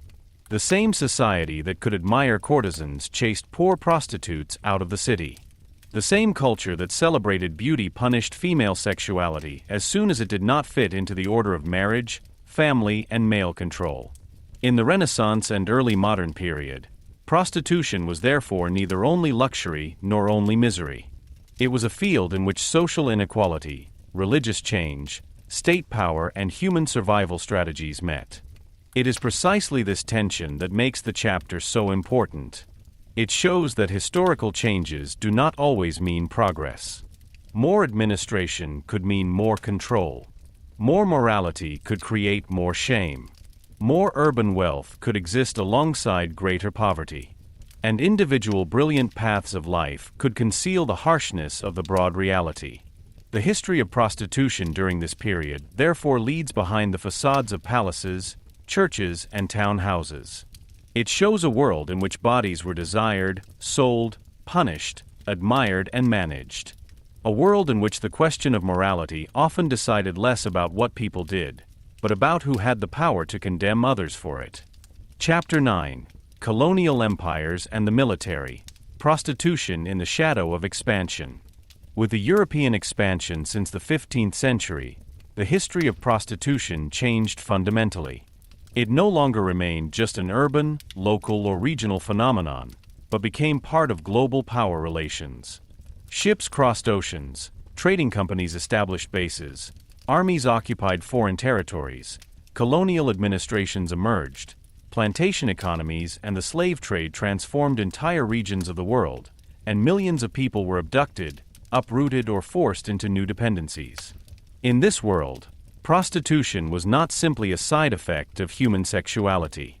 It became closely linked to conquest, racism, military violence, economic exploitation, and the control of colonized bodies. Anyone who talks about prostitution in colonial empires must therefore talk about power. Not only about the power of individual men over individual women, but about the power of entire empires over subjugated societies. Colonial expansion almost always brought with it a strongly male-dominated mobility. Sailors, soldiers, traders, administrators, missionaries, adventurers, plantation owners and workers moved through port cities, garrisons, trading stations and newly conquered territories.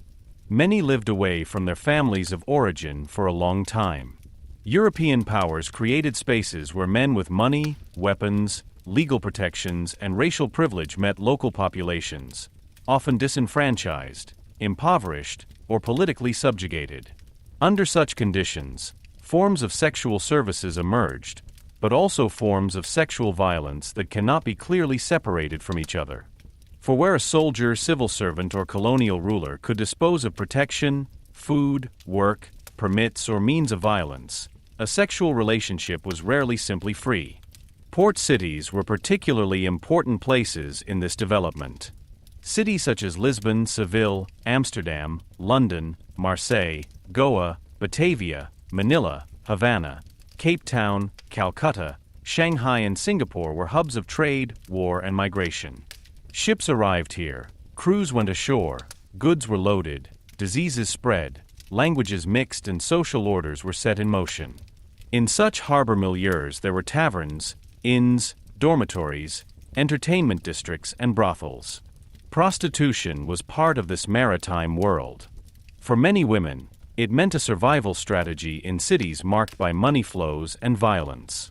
For many men, it was part of a colonial lifestyle in which their own rights were greater than the rights of the locals. But colonial prostitution was never just a market between supply and demand. It was permeated by racist ideas. European colonial rulers classified people into alleged ranks according to origin, skin color, religion, and culture. Colonized women were often sexualized and at the same time devalued. In colonial fantasies, they were considered available, exotic, childish, dangerous, or morally inferior. Such images justified exploitation because they did not make the women concerned appear as equal persons. The body of the colonized woman became the scene of imperial imagination. In travel reports, military narratives, administrative files, and later also in photographs, women from colonized societies often appeared not as acting people, but as objects of the male gaze. This sexualization had concrete consequences. European men could enter into sexual relations, keep concubines, or visit brothels in many colonies without their social status being seriously endangered. Colonized women, on the other hand, carried the stigma, dependence, and danger. Some have been forced into prostitution by poverty, displacement, or the loss of traditional forms of economy. Others were directly forced, deported, or bound by debt. Still others moved in intermediate spaces where relationships with European men could promise protection, money, or social advancement, but always remained marked by inequality. Colonial everyday life created gray areas in which coercion, adaptation, hope, and exploitation intertwined. The military also played a central role. Armies created demand for sexual services almost everywhere. Soldiers lived in camps, garrison towns, and occupied territories, often under conditions marked by violence, alcohol, disease, and discipline. Military leaders often do not look at sexuality from the point of view of the women concerned, but from the point of view of the troops. They were concerned about discipline, diseases, morale, fighting power, and the danger of attacks on women who were considered worthy of protection. In many armies, therefore, the idea arose that prostitution had to be controlled so that soldiers could be cared for and diseases limited. This logic was deeply instrumental. Women were not seen as human beings with rights, but as part of a military problem. In colonial garrisons, this attitude often led to regulated brothel systems. Women were registered, examined, monitored, and assigned to specific areas. The medical control was mostly directed against them, not against the soldiers. When venereal diseases occurred, prostitutes were considered a source of danger. The male soldier appeared as a body to be protected, the woman as a body to be controlled. This way of thinking continued older European patterns, but exacerbated them through colonial power. This is because colonized women often had little opportunity to defend themselves against investigations, arrests, expulsions, or coercive measures.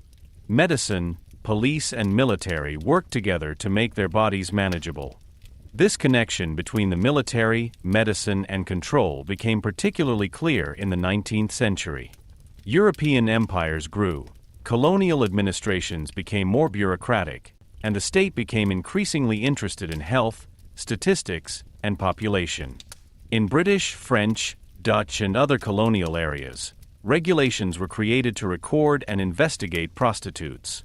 Officially, it was about the fight against sexually transmitted diseases.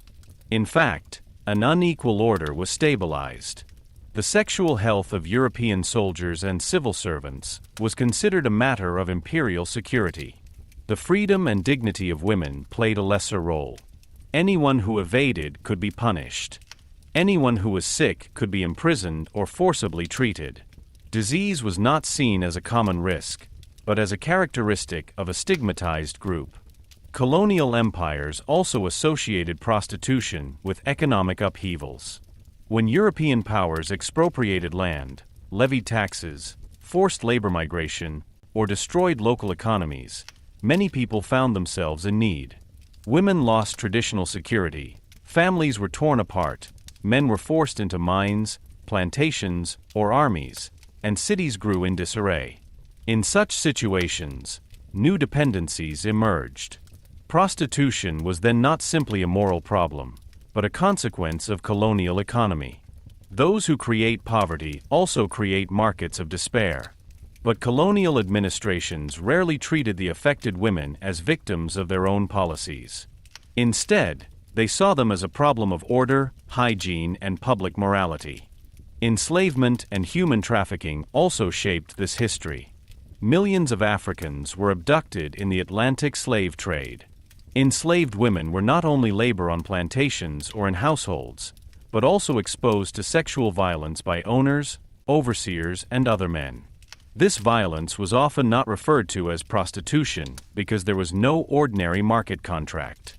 But it is imperative to be part of the history of sexual exploitation. The enslaved body was under a claim to ownership. An enslaved woman could hardly say no when the man who disposed of her life demanded sexual availability.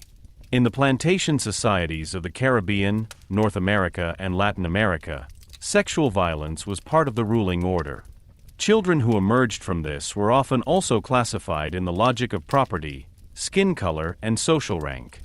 At the same time, there were complex intermediate positions in colonial societies. Women of mixed origin, free women of color, concubines of European men, domestic servants, dancers, musicians, or brothel owners could take on different social roles. Some gained possession, protection, or influence. Others remained completely dependent. Colonial societies were not the same everywhere. Spanish, Portuguese, French, British, Dutch, and other empires had different legal systems and practices. But everywhere the basic question remained similar: who was allowed to dispose, who was controlled, who was considered honorable, and who was available. Missionaries often tried to morally order colonial sexuality. They condemned prostitution, concubinage, polygamy, and extramarital relations. Sometimes they also criticized the behavior of European men who refuted their alleged Christian superiority through sexual exploitation. But even missionary criticism was not free of paternalistic ideas. Colonized women were often seen as beings to be rescued, educated, or disciplined. Their own voices, interests, and realities of life were rarely taken completely seriously. The mission could provide protection, but also create new control. Again, the old tension between help and paternalism became apparent. In the 20th century, the link between war and sexual exploitation intensified further. Colonial armies, world wars, occupations, and military camps led to massive forms of prostitution and forced prostitution. Soldiers moved in huge numbers across continents. Occupied cities, streams of refugees, hunger, breakdown of order and military violence made women and children particularly vulnerable. In times of war, prostitution could be a survival strategy when food, shelter, or documents were only available in exchange for sexual availability. But it could also mean direct forced abduction. Military power often made the difference between apparent trade and open violence invisible. Colonial and military prostitution therefore shows particularly clearly that prostitution cannot be explained solely by individual decisions. It often arose where power imbalances were extreme, between occupiers and occupied, masters and enslaved, soldiers and civilians, colonial officials and locals, rich and impoverished, whites and racially devalued. In these conditions, the body became a place where domination could be experienced in practice. Those who had access to food, wages, protection, or violence could determine conditions. Those who were addicted often had to survive by adapting. It is particularly disturbing how often states and armies not only tolerated these conditions, but organized them. They viewed prostitution as a means of keeping soldiers quiet, controlling illness, or channeling sexual violence against certain groups. Such a logic turned people into tools of military order. She spoke of hygiene, discipline, and safety, but rarely meant the safety of the women concerned. This reveals one of the darkest sides of state power. The state can not only prohibit or punish, but also manage exploitation and thus normalize it. At the end, this chapter leads into the shadow space of empires. Colonial empires told of civilization, trade, mission, and progress. But behind these terms stood violence, dispossession, racism, and control over bodies. Prostitution was not a marginal phenomenon in this world, but part of the colonial order. It combined port cities with barracks, plantations with brothels, medical examinations with police violence, male fantasies with imperial rule. It shows that expansion changed not only maps, but also intimate relationships, family structures, and the limits of human dignity. The history of prostitution in the shadow of colonial empires and the military is therefore particularly uncomfortable. It forces us to question great historical narratives of the glory of seafaring, the building of empires, or military discipline. Because where states expanded their power, not only territories were conquered. People were made available.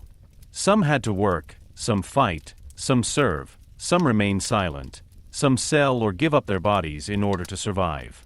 This is precisely where the brutal proximity of politics and intimacy is shown. Dominion does not end at the door of the palace or at the edge of the battlefield. It reaches into people's bodies. Chapter 10: Industrialization, Big City Poverty, and the Business of Poverty. With industrialization, the history of prostitution entered a new phase. The world was changing at a speed that previous generations had hardly known. Factories were built, railways cut through landscapes, machines replaced old ways of working, cities grew into huge conurbations in a few decades, and millions of people left villages, small towns, and traditional ways of life to seek their livelihood in the new centers of work. But the progress had two faces. On the one hand, there were technical inventions, growing production, new transport routes, and the hope of a better life. On the other hand, there was misery, housing shortages, low wages, illness, exploitation, and a labor market that often offered only insecure and poorly paid opportunities, especially for women. In this world, prostitution became for many not a matter of luxury or free choice, but a last resort to survive in a merciless environment. The big city of the 19th century was a place of contrasts.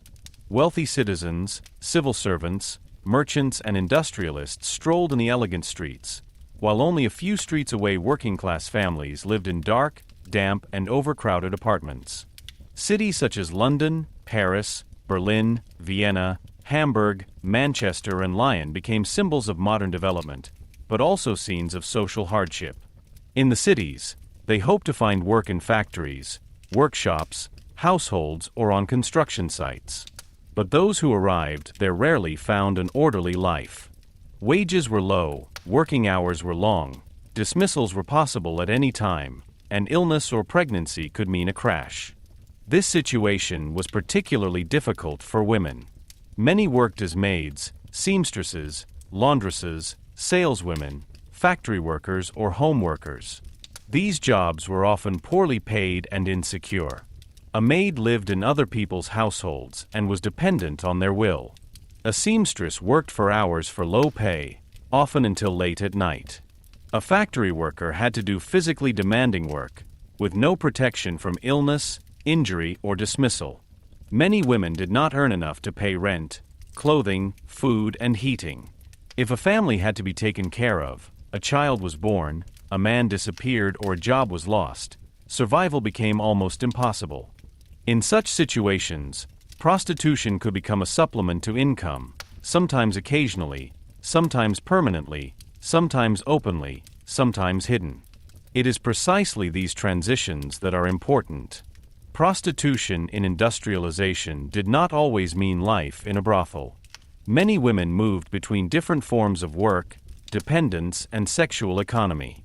A poorly paid worker could temporarily enter into sexual contacts in exchange for money, food, accommodation, or gifts. A maid could be harassed by her employer and lose her job after pregnancy. A young woman could come to a city, find no work, and fall into the hands of people who took advantage of her hardship. A widow could try to support her children through casual prostitution.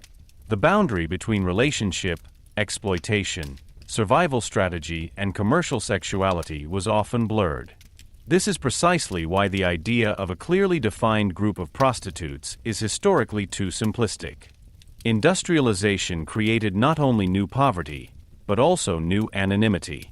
In small communities, social control was strong, but personal belonging was also more visible. In the big city, people could disappear, start anew, perish, or remain unrecognized. This anonymity offered protection to some, but it made others more vulnerable. Young women without families, without papers, without secure work, and without social networks were easily exploited. Landlords, intermediaries, pimps, employers, and customers were able to take advantage of their situation. Those who had debts could become dependent. Those who fell ill quickly lost all security. Those who were caught by the police carried a stigma that made it difficult to find their way back to other work. This created a cycle of poverty, control, and exclusion. The bourgeois society of the 19th century reacted to this development with a mixture of fear, fascination, and moral indignation. On the one hand, an ideal of the bourgeois family emerged. The wife should be domestic, modest, caring, and morally pure. The family was understood as a shelter against the harshness of the modern world. On the other hand, a visible market for sexual services grew in the same cities. Wealthy men, students, soldiers, civil servants, merchants, and workers sought out prostitutes. The same society that preached female purity created demand for women, whom it subsequently despised. This double standard became particularly visible in the 19th century. The man was able to switch between family, business, association, politics, and brothel without necessarily losing his social respect. The woman who worked in a brothel or stood on the street, on the other hand, was made a symbol of moral decay. Especially in the major European capitals, prostitution became a topic of police, medicine, literature, and social reform. Paris was considered by many to be a city of pleasure, boulevards, theaters, cafes, and luxurious courtesans. At the same time, there were a large number of poor women who lived from hand to mouth. London was the center of a world empire, but conditions prevailed in its slums that shocked observers. Berlin grew rapidly in the course of industrialization and the founding of the German Empire, with new working-class neighborhoods, tenements, and social tensions. In all these cities, prostitution was seen as a sign of the modern metropolis: seductive, dangerous, necessary, shameful, and hardly controllable. The police played an increasingly important role in this. Many states and cities tried to register and monitor prostitution. Women who were considered prostitutes could be entered on lists, subjected to regular examinations, and punished for violations. Officially, this was supposed to protect public order and health. In fact, the control was almost always directed against the women. Men were rarely checked equally, although they were equally part of the spread of disease and part of the market. The registered prostitute became a managed person. Her name, her place of residence, her body and her behavior became the subject of state observation. Once you got into this system, it was difficult to get out again. At the same time, a new medical language about prostitution developed. Venereal diseases were increasingly scientifically investigated, but the moral interpretation did not disappear. Doctors often described prostitutes as a danger to the body of the people, to soldiers, husbands, and families. The concern was often less for the women themselves than for the men, who could become infected and then endanger their wives or future children. Thus, the female body was once again marked as a risk. Medical examination could seem like progress because it was supposed to detect and limit disease. But for the women concerned, it was often humiliating, involuntary, and associated with police coercion. Health policy became body control. Industrial society also made prostitution an issue of class struggle and social criticism. Social reformers, early feminists, Christian aid associations, and workers' movements saw it as a symptom of social injustice. Some emphasized the moral danger and wanted to save women. Others saw above all the economic causes: low wages, lack of education, lack of rights, unequal gender relations, and a society that gave women hardly any independent livelihood opportunities. The question of the so-called fallen woman in particular occupied literature and the public. Novels, newspaper reports, and plays told of young women who fell into prostitution through seduction, poverty, or betrayal. These stories were often sentimental and moral, but they made social hardship visible. At the same time, a growing business around prostitution emerged. Brothel operators, landlords, intermediaries, clothing dealers, doctors, police officers, and corrupt officials were able to earn money from the situation of the women.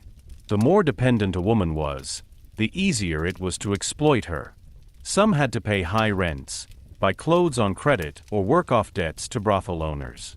Others were controlled by threats, violence, or false promises. Industrialization thus brought forth not only factories and markets, but also new forms of commercial exploitation of the body. The emergency was organized, mediated, and made profitable. The situation of minors and very young women was particularly depressing. The age of sexual maturity was low in many countries, protection against exploitation was weak, and poor families were not always able to protect their children. Girls who worked as maids or came to the city alone were particularly vulnerable. If they became pregnant or lost their reputation, they often had only a few paths. Bourgeois society talked a lot about virtue, but it rarely forgave women for crossing sexual boundaries. A man could leave a young woman while she was left with the shame and consequences.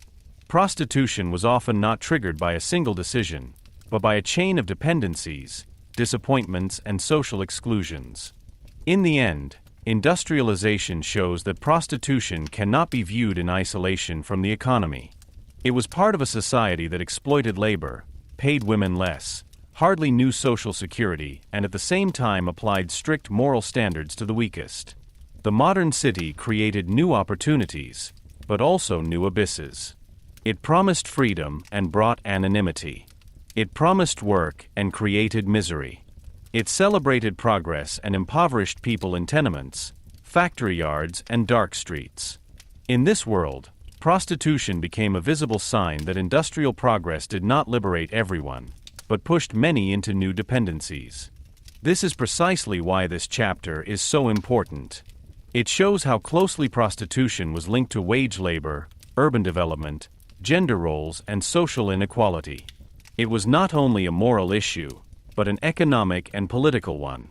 Behind every statistic, every police register, and every moral warning, there were people trying to survive in a harsh world. Some acted within narrow limits, some were deceived, some were forced, some sought a way out of abject poverty. Industrialization made their situation more visible, but not necessarily better. It transformed prostitution into a modern mass phenomenon of the big city, and at the same time showed that the price of progress was often paid by those who had the least power. Chapter 11. The 19th Century. Police, Medicine, and Morality. In the 19th century, prostitution increasingly became a matter for the state. What had previously been characterized in many places by municipal rules, church morality, local toleration, or temporary bans now became part of a denser network of police, medicine, administration, and public debate. Modern society began to measure, register, and monitor itself. People were counted, diseases described, residential districts mapped, poor people divided, crime statistically recorded, and social problems turned into files. In this new world, prostitution no longer appeared as a sin or an urban nuisance, but as a problem of public order, health, morality, and national strength. The body of the prostitute became the object of state control, medical examination, and social fear. This development was closely linked to the growth of the big cities. London, Paris, Berlin, Vienna, Hamburg, and many other cities were places of enormous social change in the 19th century. Industrialization, migration, housing shortages, and poverty have created new living conditions. At the same time, a bourgeois public sphere emerged that discussed morality, family, decency, and social order. The bourgeois family was elevated to the ideal. The wife should be modest, domestic, and faithful. The man was supposed to work, build up property, and represent the family to the outside world. But it was precisely this bourgeois order that was based on a deep double standard. Many men took advantage of sexual freedoms that women were not granted. Prostitution was used and despised at the same time.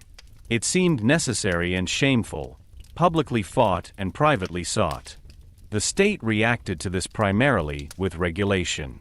In many European countries, systems were created in which prostitutes were registered by the police and medically checked. The idea behind it was apparently rational. If prostitution could not be completely prevented, it should be monitored. Registered women had to undergo regular medical examinations, were often only allowed to work in certain areas, and were under special observation by the police. If a sexually transmitted disease was detected, they could be admitted to special hospitals or closed facilities. Officially, this system served to protect public health. In reality, it showed how unequally health and morale were distributed. The women were checked, the men mostly not. This was precisely the core of the bourgeois double standards of the 19th century. Venereal diseases do indeed threaten many people.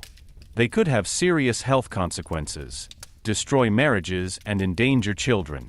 But instead of distributing sexual responsibility to both sides, the focus was almost exclusively on the prostitutes. They were considered a source of infection, a danger to soldiers, students, workers, husbands, and thus indirectly to respectable families. The male customer appeared as an endangered subject, the woman as a dangerous body. This thinking relieved men of responsibility and made women, who often acted out of poverty or dependence anyway, objects of state discipline. This logic became particularly clear in the military sphere. In the 19th century, states were increasingly concerned with maintaining capable armies. Soldiers should be healthy, fit for action, and disciplined. Venereal diseases were considered a danger to combat effectiveness. For this reason, the military and the state were particularly interested in controlling prostitution in garrison towns. The focus was not on the protection of women, but on the health of the troops. Prostitutes were examined, registered, and monitored so that men could continue to use their services without endangering military order. The female body thus became part of a state security logic. It was not seen as vulnerable, but as a risk to be controlled. Medicine gained considerable social authority during this time. Doctors became experts who not only treated illnesses, but also explained social problems.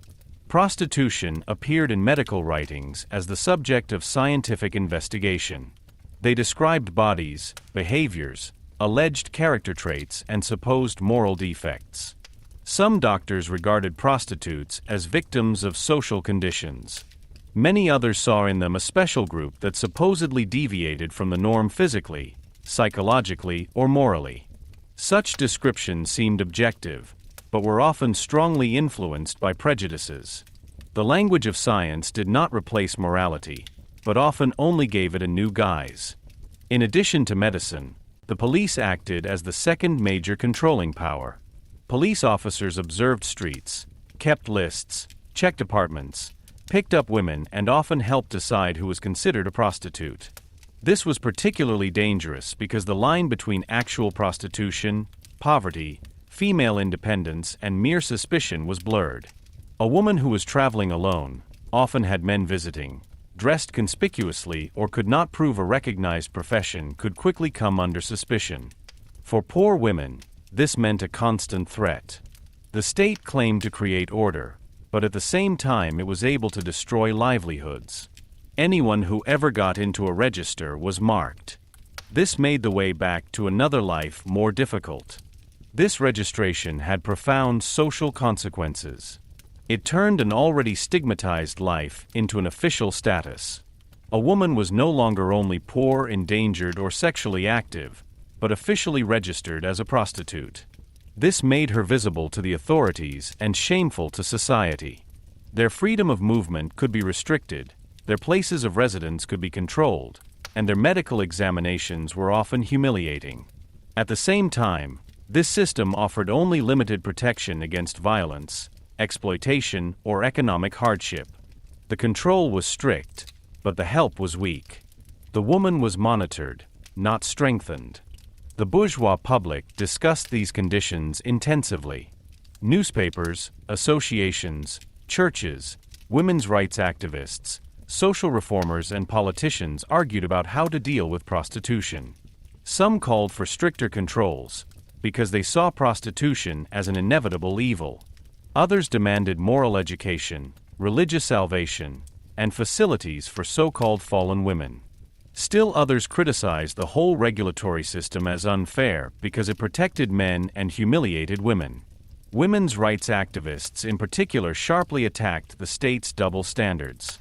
They asked why women were examined, registered, and punished, while male clients remained anonymous. They saw regulation not only as a measure against illness, but also as an attack on female dignity. This criticism was significant because it shifted the view. Prostitution was no longer seen as an individual moral failure, but as a result of social and legal inequality. Why did women earn so little? Why did they have less access to education and property? Why could men claim sexual freedom while women were socially annihilated for it? Why did the state regard women's bodies as an object of public control, but male behavior as a private matter? Such questions led to the middle of the debates about women's rights, working conditions, marriage laws, and political participation. The history of prostitution thus became part of the larger history of modern emancipation movements. At the same time, the diversity of experiences should not be overlooked. Not all women who worked in prostitution lived the same. Some were locked up in brothels or heavily dependent. Others worked on the streets, in dance halls, in inns, or in private apartments. Some tried to earn money only temporarily. Others stayed in this milieu for a long time because there were no alternatives or because the stigma made it difficult to leave. Some had relationships, children, networks, and strategies to deal with the danger. Others were completely delivered. The files of the police and medicine often made them a uniform group, but in reality there were very different life paths behind them.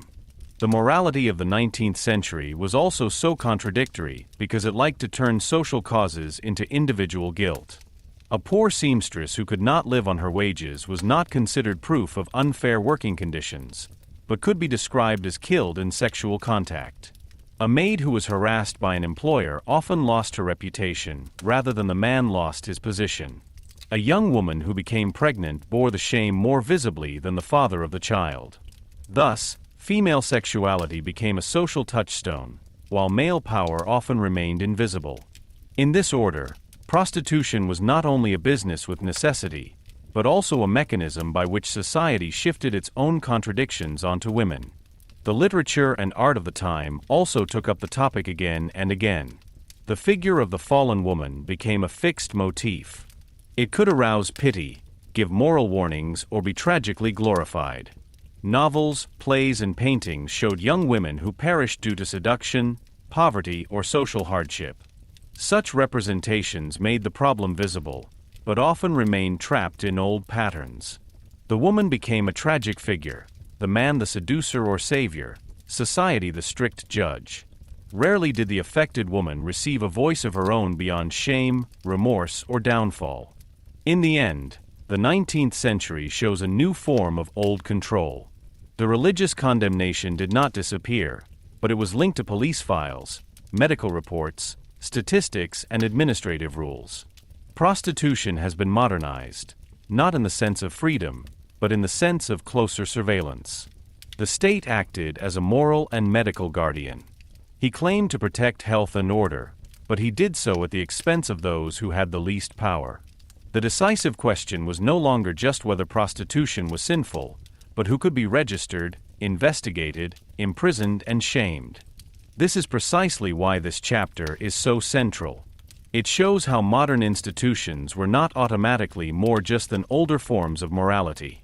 Police and medicine could educate, help, and protect, but they could also stigmatize, control, and degrade. The 19th century made prostitution a public problem, and at the same time the women concerned became objects of public administration. This tension between protection and coercion, between science and prejudice, between bourgeois morality and male double standards, is one of the most important developments in the modern history of prostitution. She prepared the conflicts that were to break out openly in the next chapter: the struggle of reform movements, women's rights activists, and social activists against a system that pretended to create order but often enshrined injustice. Chapter 12: Reform Movements and Early Women's Rights. In the 19th century and at the beginning of the 20th century, the question of prostitution became increasingly a political point of contention. What had long been treated as a moral problem for individual women, as a necessary evil, or as a matter for the police and medicine, now appeared in a new light to many reformers. Prostitution was no longer seen only as an expression of personal guilt, but as a symptom of an unjust society. Poverty, low women's wages, lack of education, sexual double standards, legal dependence, and state control increasingly came into focus. This marked the beginning of a phase in which prostitution was closely linked to the early women's rights movements, social reforms, and debates about human dignity. Resistance to state regulation of prostitution was particularly important. In many countries, women who were considered prostitutes were registered by the police, regularly medically examined, and imprisoned or punished in case of illness or violations. This practice has been portrayed by its proponents as protecting public health. But more and more critics saw this as a deep injustice. Why were almost exclusively women checked, while the men who used their services remained anonymous? Why did the state treat women's bodies as dangerous objects, while male behavior was hardly questioned? Why was a poor woman who offered sexual services out of necessity monitored and humiliated, while a wealthy customer retained his social position? These questions were taken up in particular by women's rights activists. For them, the regulation of prostitution was a symbol of the entire gender order. It showed in concentrated form that men had more freedom, while women were more morally evaluated and physically controlled. Bourgeois society demanded purity, modesty, and sexual restraint from women. At the same time, she tolerated men seeking sexual experiences outside of marriage. The consequences of this double standard were borne above all by women. If they became pregnant, sick, abandoned, or socially stigmatized, they were often left alone. The reform movements made it clear that prostitution could not be understood independently of marriage laws, employment relationships, educational opportunities, and property rights. One of the best-known voices in the fight against government regulation was Josephine Butler in Great Britain. She became the central figure in a movement that opposed the Contagious Diseases Acts, laws that subjected women in garrisons and port cities to compulsory police and medical examinations. Butler and her fellow campaigners saw this not only as a health policy measure, but also as a violation of the dignity and freedom of women. They criticized the state for humiliating poor women to protect men and soldiers from the consequences of their own behavior. Her campaign was remarkable because she spoke openly about sexuality, prostitution, and male responsibility, topics that were often concealed or glossed over in the bourgeois public. The fight against these laws was not easy. Women who spoke publicly about prostitution crossed social boundaries themselves. They were accused of unfemininity, immorality, or exaggerated radicalism. But that was precisely where their significance lay. They refused to leave the issue to doctors, police officers, politicians, and moral preachers. They insisted that women should not only be the object of reforms, but also have political voices themselves. This combined the fight against the regulation of prostitution with a larger struggle for the female publicity, freedom of speech, and political participation. Those who were allowed to talk about prostitution were also talking about who was heard in society. However, the early women's rights movements were not uniform. Some reform groups saw prostitutes primarily as victims who had to be rescued. Christian associations, charities, and so-called rescue houses offered women accommodation, work, and moral guidance. These institutions could indeed provide protection for individual women, especially if they wanted to escape violence, poverty, or disease. But they were also often shaped by strict ideas about remorse, obedience, and feminine virtue. Help was often tied to adaptation. A woman should leave her old life, repent, be disciplined, and return to an honorable role. As a result, the reform sometimes remained trapped within the morality that had previously condemned women. Other voices went further and asked about the economic causes. Socialists, labor movements, and more radical feminists criticized the fact that women in industrial society were so poorly paid that many of them were in existential distress in the first place. A seamstress who worked many hours a day and yet could hardly pay her rent had no real freedom. A maid who was dependent on an employer and was dismissed when she became pregnant was legally and socially defenseless. A worker without access to education, property, or political participation had hardly any opportunities to shape her own life. From this perspective, prostitution was not an isolated moral issue, but part of an economic order that disadvantaged women. The concept of human trafficking also gained in importance during this period. There has been a lot of public talk about the so-called trafficking of girls. This meant networks that recruited young women with false promises of work, marriage, or emigration, and then brought them into sexual exploitation. Some depictions were exaggerated, sensationalist, or characterized by racist and nationalist fears. Nevertheless, there were real cases of deception, coercion, abduction, and exploitation. The debates about trafficking in girls made it clear that prostitution could not only be thought of locally. Migration, international labor markets, border crossings, and organized exploitation became part of the problem. Women could become dependent not only in their own city, but across countries. At the same time, the talk of trafficking in girls was ambivalent.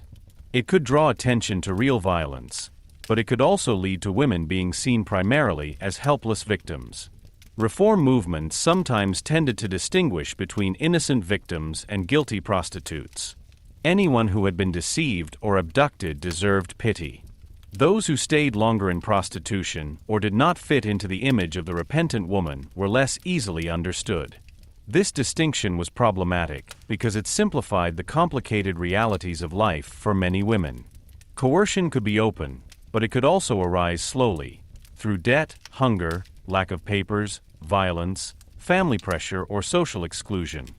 Not every addiction looked like captivity at first glance. Nevertheless, the reform movements changed the public debate decisively. They forced society to address male responsibility more strongly. The customer, who had remained invisible for a long time, slowly moved into the picture. The question of why men claimed sexual freedom and paid women for it, while the same women were subsequently despised, also became more pressing. The double standard was no longer just lamented, but politically attacked. Women's rights activists demanded equal moral standards for men and women.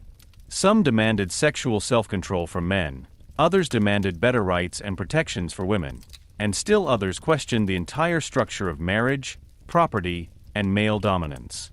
Education played a central role in this.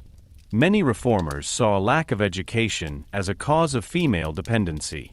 Girls from poor families often had limited access to school, training, and qualified work. Without education, they would remain dependent on poorly paid jobs.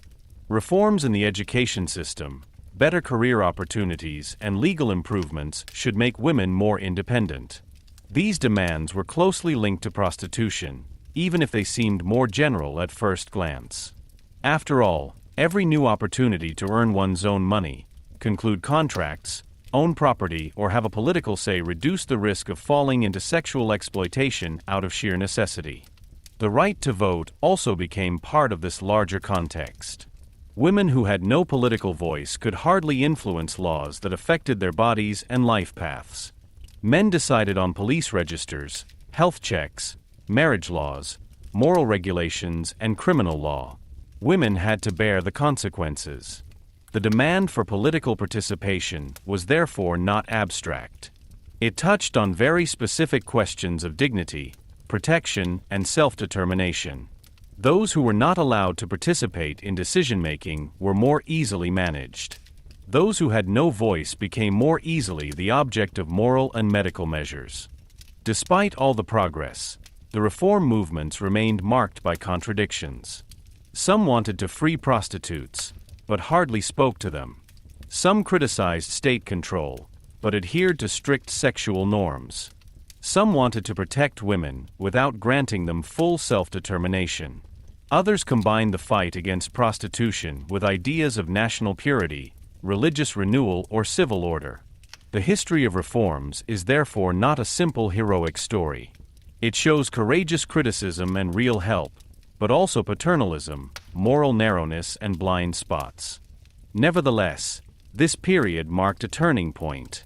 For the first time, the issue of prostitution was linked to women's rights, labor rights, social justice, and state violence on a larger scale. The affected woman no longer appeared only as a sinner, danger, or administrative object, but increasingly as a human being in a web of constraints. Society began, at least in part, to ask about the causes. Why was poverty female? Why were men protected and women controlled? Why was the state allowed to carry out humiliating interventions in the name of health? Why was moral outrage so often directed against the most vulnerable? In the end, reform movements and early women's rights show that the history of prostitution is also a history of resistance. Not only of exploitation, not only of control, not only of shame. Women and men opposed a system that passed off inequality as an order. They wrote, organized campaigns, founded associations, gave speeches, collected reports, and risked their reputation. They made it clear that prostitution was not simply on the fringes of society, but in the middle of its power relations. And they laid the foundation for debates that have not yet been concluded. How do you protect people from exploitation without incapacitating them? How do you fight human trafficking without stigmatizing all those affected? How do you talk about sexuality, poverty, and violence without falling into moralism or indifference? It is precisely these questions that lead directly to the 20th century, in which war, dictatorship, and extreme violence were to change the history of prostitution once again in a cruel way. Chapter 13: Prostitution in the 20th Century: War, Dictatorship, and Survival. The 20th century led the history of prostitution into a particularly dark and contradictory phase. It was a century of revolutions, world wars, dictatorships, mass expulsions, economic crises, and ideological struggles. States intervened more deeply than ever before in the lives of their citizens. Armies moved millions of people across continents. Borders were shifted, cities were destroyed, societies militarized, and bodies turned into tools of political and military rule. In this world, prostitution was not just an urban or social phenomenon. It became part of war, occupation, camp imprisonment, state control, survival economy, and systematic violence. Anyone who looks at the history of prostitution in the 20th century therefore looks not only at brothels and streets, but also at barracks, frontline cities, concentration camps, occupied territories, refugee camps, hunger winters, and broken families. The First World War already showed how closely the military and sexual control were linked. Millions of men were mobilized, sent to the fronts or stationed in garrison towns. Soldiers lived for long periods of time away from their families, under constant danger, in fear, boredom, violence, and physical exhaustion. Military leaders viewed sexuality primarily from the perspective of discipline and operational capability. Venereal diseases were considered a danger to the army because they could render soldiers incapacitated. For this reason, many states tried to control prostitution in the vicinity of barracks and frontline areas. Women were registered, examined, and monitored, while the men who used their services were usually less scrutinized. The old logic of the 19th century continued. The male body was seen as a military resource to be protected, the female body as a possible source of infection. But war not only changed state control, but also the social causes of prostitution. When men were drafted, families lost income, prices rose, and cities suffered from supply problems. Many women found themselves in need. Widows, single mothers, refugees, and young women without work had to find ways to secure food, shelter, and protection. In such situations, prostitution could become a survival strategy. Often it was not about a fixed brothel or a clear professional identity, but about exchange relationships, sexual availability in exchange for bread, coal, clothing, medicine, papers, or protection. These forms are difficult to squeeze into simple categories. They show how war shifts moral boundaries and forces people into decisions that are hardly understandable outside of need. After the First World War, political instability and economic crises exacerbated the situation of many people. In the 1920s, visible entertainment cultures emerged in some major cities, especially in Berlin, Paris, and Vienna. Dance halls, cabarets, bars, and new forms of urban leisure shaped the image of a seemingly freer time. Sexuality was discussed more publicly, fashion and role models changed, and some women appeared more self-confident than previous generations. But this new visibility did not automatically mean social security. Behind the glamour of the big city were inflation, unemployment, housing shortages, and deep inequality. Many women continued to earn little, many men were traumatized or unemployed, and many families lived on the brink of collapse. Prostitution remained closely linked to poverty and precarious work, even if it appeared in parts of the culture as a sign of modern permissiveness. With the dictatorships of the 20th century, state control over sexuality and the body took on even more radical forms. Fascist, National Socialist, Stalinist, and other authoritarian systems did not regard sexuality as a private matter, but as part of the political order. The body should serve the state, the nation, the party, or an ideological idea of purity and strength. Especially under National Socialism, sexuality was brutally ordered according to racist, demographic, and military criteria. People were divided according to their alleged value, persecuted, sterilized, deported, and murdered. Prostitution was not simply forbidden or tolerated, but was systematically administered in certain contexts and abused for state purposes. In Nazi Germany, various forms of controlled prostitution existed. There were brothels for soldiers, brothels in occupied territories, and also camp brothels in concentration camps. These camp brothels are among the most harrowing chapters of history. Women from concentration camps were brought to such facilities under duress or extreme pressure. The violence lay not only in individual attacks, but in the entire system of camp rule. Hunger, fear, coercion, humiliation, and the complete deprivation of rights made any idea of free decision impossible. Even if some women were promised minimal benefits or better chances of survival, it was in a world where the state had turned people into numbers and had life and death. Sexuality became an instrument of power, reward, humiliation, and control. Sexual violence was also omnipresent in the territories occupied by Germany. Armies, occupation administrations, and local power structures created situations in which women were particularly vulnerable. Some were raped directly, others were forced into brothels, and still others sought relationships with occupying soldiers in order to obtain food, shelter, or better living conditions. After the war, such women were often shamed, punished, or socially ostracized, while the power relations that had shaped their decisions were given less attention. In many European countries, women who were accused of having relationships with German soldiers were publicly humiliated after the liberation. Hair was shaved, women were led through the streets, insulted, and marked as traitors. These scenes show how the female body was once again made a symbol of national honor. Men could wage war, collaborate, or profit, but women were often punished particularly visibly for crossing sexual boundaries. The Second World War produced massive forms of sexual exploitation worldwide.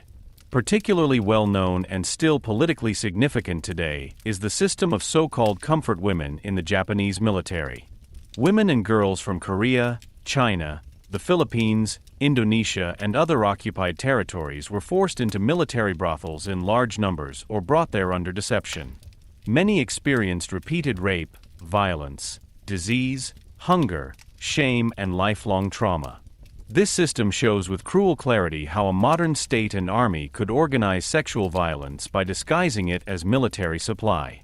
Here, too, the focus was not on the dignity of women, but on the alleged discipline, health, and fighting power of the soldiers. The victims had to fight for decades for recognition, apology, and remembrance. After 1945, prostitution did not disappear from war-torn societies. On the contrary, in many cities in Europe and Asia, it increased in the immediate post-war period because hunger, homelessness, the black market, and occupation created a brutal survival economy. In Germany, relationships between local women and Allied soldiers were often spoken of with moral undertones, but behind them were very different realities. Some women are looking for closeness, protection, or real relationships. Others exchanged sexuality for food, cigarettes, clothing, or security. Still others were exploited or harassed. The boundary between relationship, trade, hardship, and violence was fluid. The collapse of state order and material hardship made many people vulnerable, especially women with children, displaced persons, and single young people. The second half of the 20th century was also marked by migration, poverty, and global inequalities. With decolonization, labor migration, tourism, military bases, and international markets, new forms of prostitution emerged. In many regions, entertainment districts grew around army facilities, ports, or tourist centers. The Vietnam War, for example, spawned a vast environment of bars, brothels, and sexual services, especially in South Vietnam, Thailand, and other war-related regions. Here, too, the military, money, racism, poverty, and male power were combined. Women from poor families or rural regions were drawn to cities where foreign soldiers and tourists had a purchasing power that distorted local conditions. At the same time, towards the end of the 20th century, the language of prostitution began to change. In some countries, movements of sex workers emerged who not only wanted to be described as victims, but demanded rights, protection, decriminalization, and political recognition. They criticized violence, police arbitrariness, stigma, and lack of access to health systems. Other groups, especially feminist and abolitionist movements, continued to emphasize exploitation, human trafficking, and the structural violence that pushes many people into prostitution. This made the debate more complex. Prostitution no longer appeared only as a sin, illness, or public nuisance, but as a field of conflict between self-determination, protection, exploitation, labor rights, and human dignity. The 20th century therefore shows an extreme range.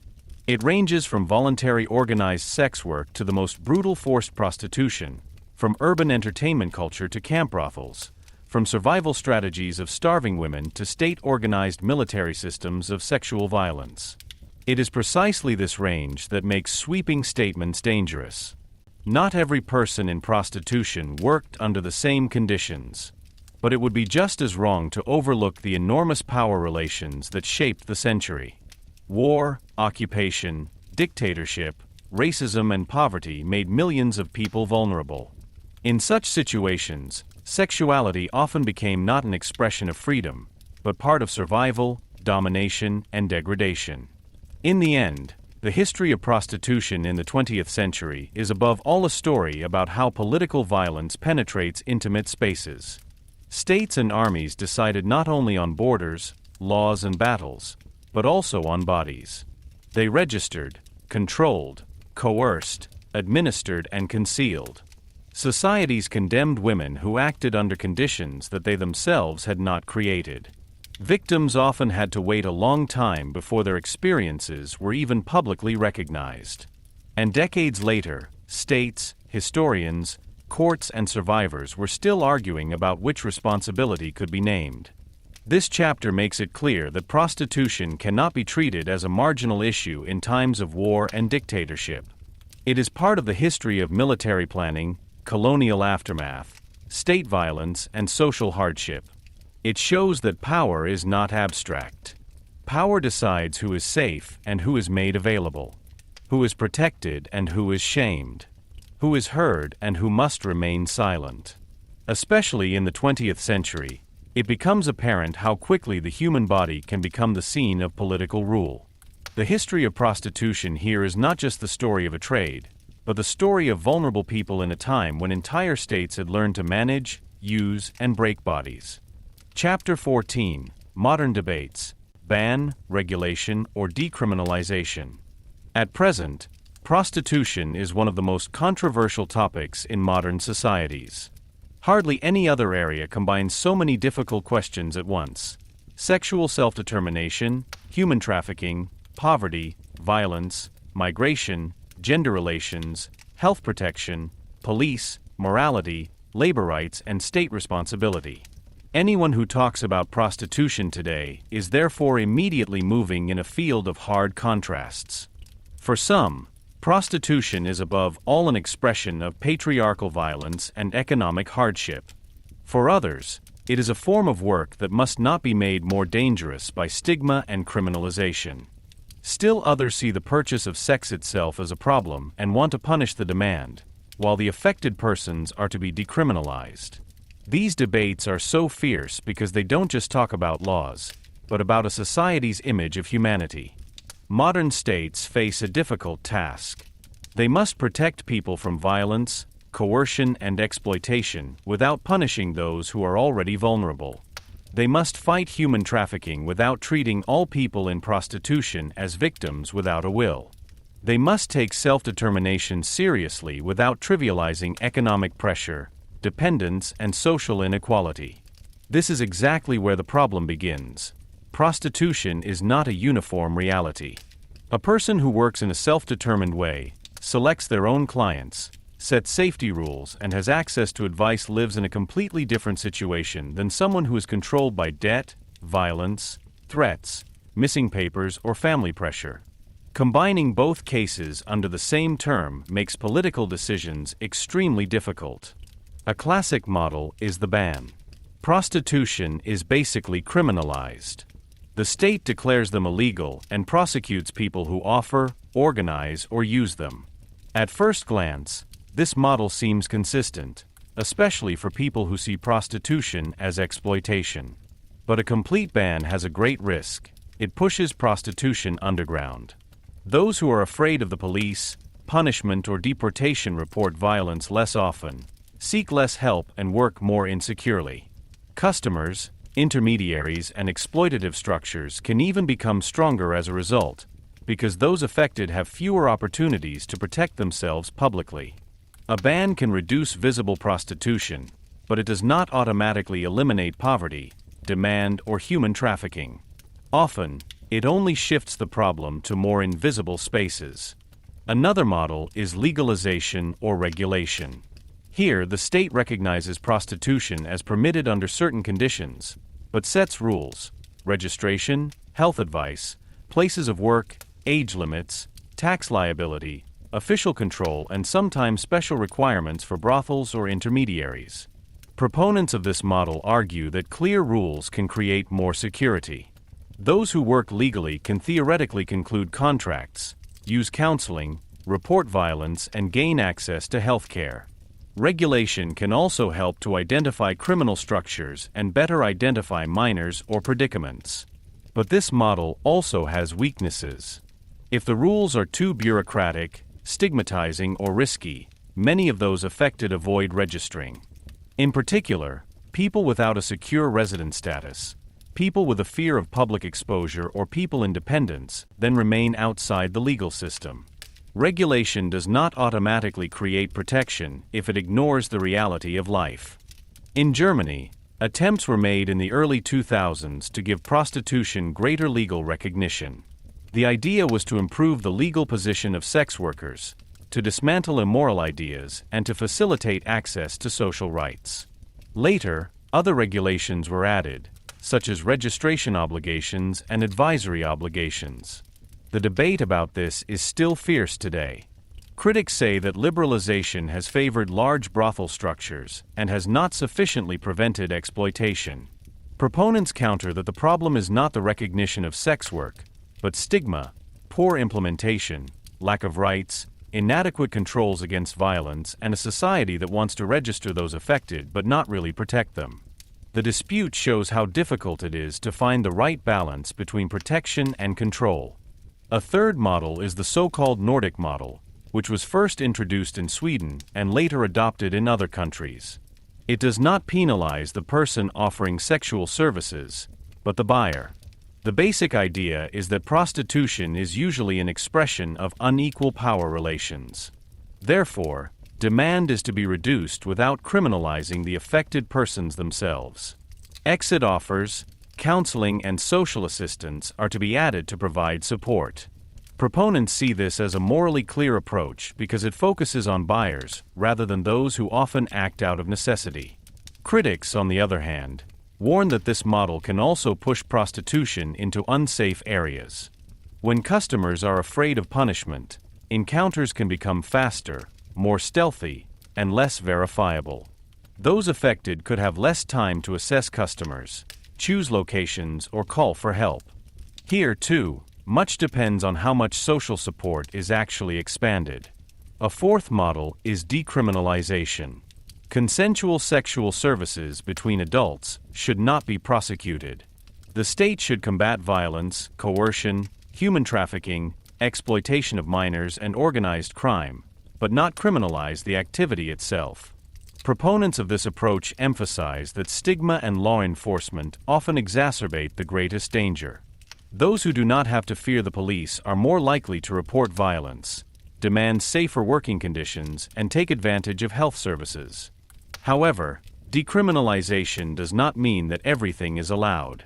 Rather, it means that the focus is not on moral punishment, but on protection, labor rights, and violence prevention. Critics, however, fear that this will normalize a market that is heavily influenced by poverty, male demand, and global inequality. The modern debate is further complicated by migration. In many wealthy countries, people work in prostitution who come from poorer regions, often from Eastern Europe, Africa, Latin America, or Asia. Some migrate deliberately to earn money.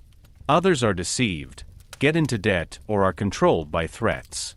Still others find themselves in intermediate situations where they make decisions, but these decisions are under great economic pressure. Anyone who describes migration only as human trafficking takes away the power of those affected. Anyone who describes migration only as free work overlooks exploitation, racism, dependence, and fear of authorities. This is where it becomes clear that simple answers are rarely enough. The question of language is also political. The term sex work emphasizes work, rights, and self-determination. It is used by many activists who demand better conditions and less stigma. The term prostitution is preferred by others because it refers more strongly to historical exploitation, patriarchal structures, and the sale of sexual access. Some reject sex work because they see it as a trivialization. Others reject prostitutes as stigmatizing and speak of sex workers. This choice of words is not incidental. Language decides whether people appear as acting subjects, as victims, as moral problems, or as security risks. A central point of contention is the question of voluntariness. Can prostitution be voluntary if poverty, lack of education, history of violence, or migration play a role? This question is justified, but it does not only concern prostitution. Many people work under economic pressure. But sexual services touch intimacy, the body, and social shame in a special way. That's why it's not enough to simply say that every decision in exchange for money is free. Nor is it enough to declare every decision in prostitution to be unfree. People can act under pressure and still develop their own strategies. They can be vulnerable and still make decisions. Serious politics must endure this complexity. Health protection is another important area. Modern approaches increasingly rely on voluntary counseling, access to medical care, prevention, protection from violence, and psychological support. Compulsory examinations are considered problematic in many debates because they continue old patterns of control. When health policy only monitors those affected, but ignores customers, working conditions, violence, and stigma, it repeats the mistakes of the 19th century. Effective protection is more likely to arise where people can seek help without fear, where counseling centers work anonymously, where the police deal sensitively with cases of violence, and where social exit offers are realistically financed. The question of the phase-out is particularly important. Many political concepts talk about getting people out of prostitution. But exit is not a simple act of will. Anyone who has debts, cannot find a place to live, has no education, is psychologically stressed, has to care for children, or does not have a secure residence status needs more than moral encouragement. It needs housing, financial transitional assistance, language courses, legal advice, therapy, protection from perpetrators, professional qualifications, and time. Without such structures, the demand for an exit often remains an empty formula. A society that wants to reduce prostitution must also change the conditions that put people in vulnerable situations. Human trafficking, in turn, requires clear prosecution. Deception, coercion, violence, debt bondage, passport revocation, threats against families, and exploitation of minors are serious human rights violations. But here, too, sensitivity is necessary. If raids lead to those affected being deported or losing their livelihood, they will avoid authorities. If the police only control but offer no protection, perpetrators remain at an advantage. Effective combating of human trafficking requires trust. Those affected must be able to believe that they themselves will not be punished, shamed, or forced out of the country if they testify. In the end, modern debates reveal less a simple solution than a basic tension. The state is supposed to protect, but must not incapacitate. It is supposed to fight exploitation, but must not create new danger through stigma. It should respect self-determination, but must not romanticize structural hardship. It is supposed to prosecute human trafficking, but may not automatically treat every person in prostitution as a victim without a voice. This balance is difficult because prostitution is both an individual experience and a social power relationship. History helps to better understand this present. For thousands of years, prostitution has been tolerated, condemned, taxed, controlled, medically monitored, militarily organized, morally opposed, and politically instrumentalized. Again and again, the toughest measures hit those who already had little power. Therefore, any modern solution must be measured by whether it actually improves the safety, dignity, and possibilities of action of those affected. The focus must not be on the moral reassurance of the majority society, but on the question of what prevents violence, reduces exploitation, and opens up real alternatives for people. Thus, prostitution in the present remains a mirror of social contradictions. It shows how unequally money, gender, migration, and power are distributed. It forces us to think about freedom under conditions of need. It asks why some bodies are protected and others are evaluated, bought, or controlled. And it makes it clear that no society can credibly talk about morality as long as it ignores the causes of poverty, violence, and exclusion. The modern debate is therefore not just a debate about laws. It is a debate about how seriously a society takes human dignity, especially where it becomes uncomfortable. Chapter 15: What the story of prostitution tells about us. At the end of this long story, there is no simple answer. The history of prostitution leads through temples, marketplaces, brothels, ports, barracks, large cities, courts, hospitals, colonies, camps, parliaments, and modern counseling centers. It takes us through times in which sexuality was interpreted religiously, through societies in which people were considered property, through cities that tolerated and at the same time despised brothels, through centuries of medical control, through wars and dictatorships, through debates about women's rights, human trafficking, self-determination, and state responsibility. Anyone who looks at this history quickly realizes that prostitution was never just a marginal phenomenon. She always stood in the middle of the power relations of her time. It shows how societies decide on bodies, money, morals, gender, and dignity. The oft-repeated sentence about the oldest trade in the world seems too small after this consideration. It sounds as if prostitution is a natural constant, a simple fact of human history. But the reality is more complicated. Prostitution looked different in every era, because societies were also organized differently. In early advanced civilizations, sexuality was intertwined with religion, property, family, and social order. In Greece and Rome, it was closely linked to civil rights, slavery, and male supremacy. In the Middle Ages, it was condemned as a sin and at the same time administered in urban women's shelters. In the early modern period, it was caught between religious reform, panic, and state punishment.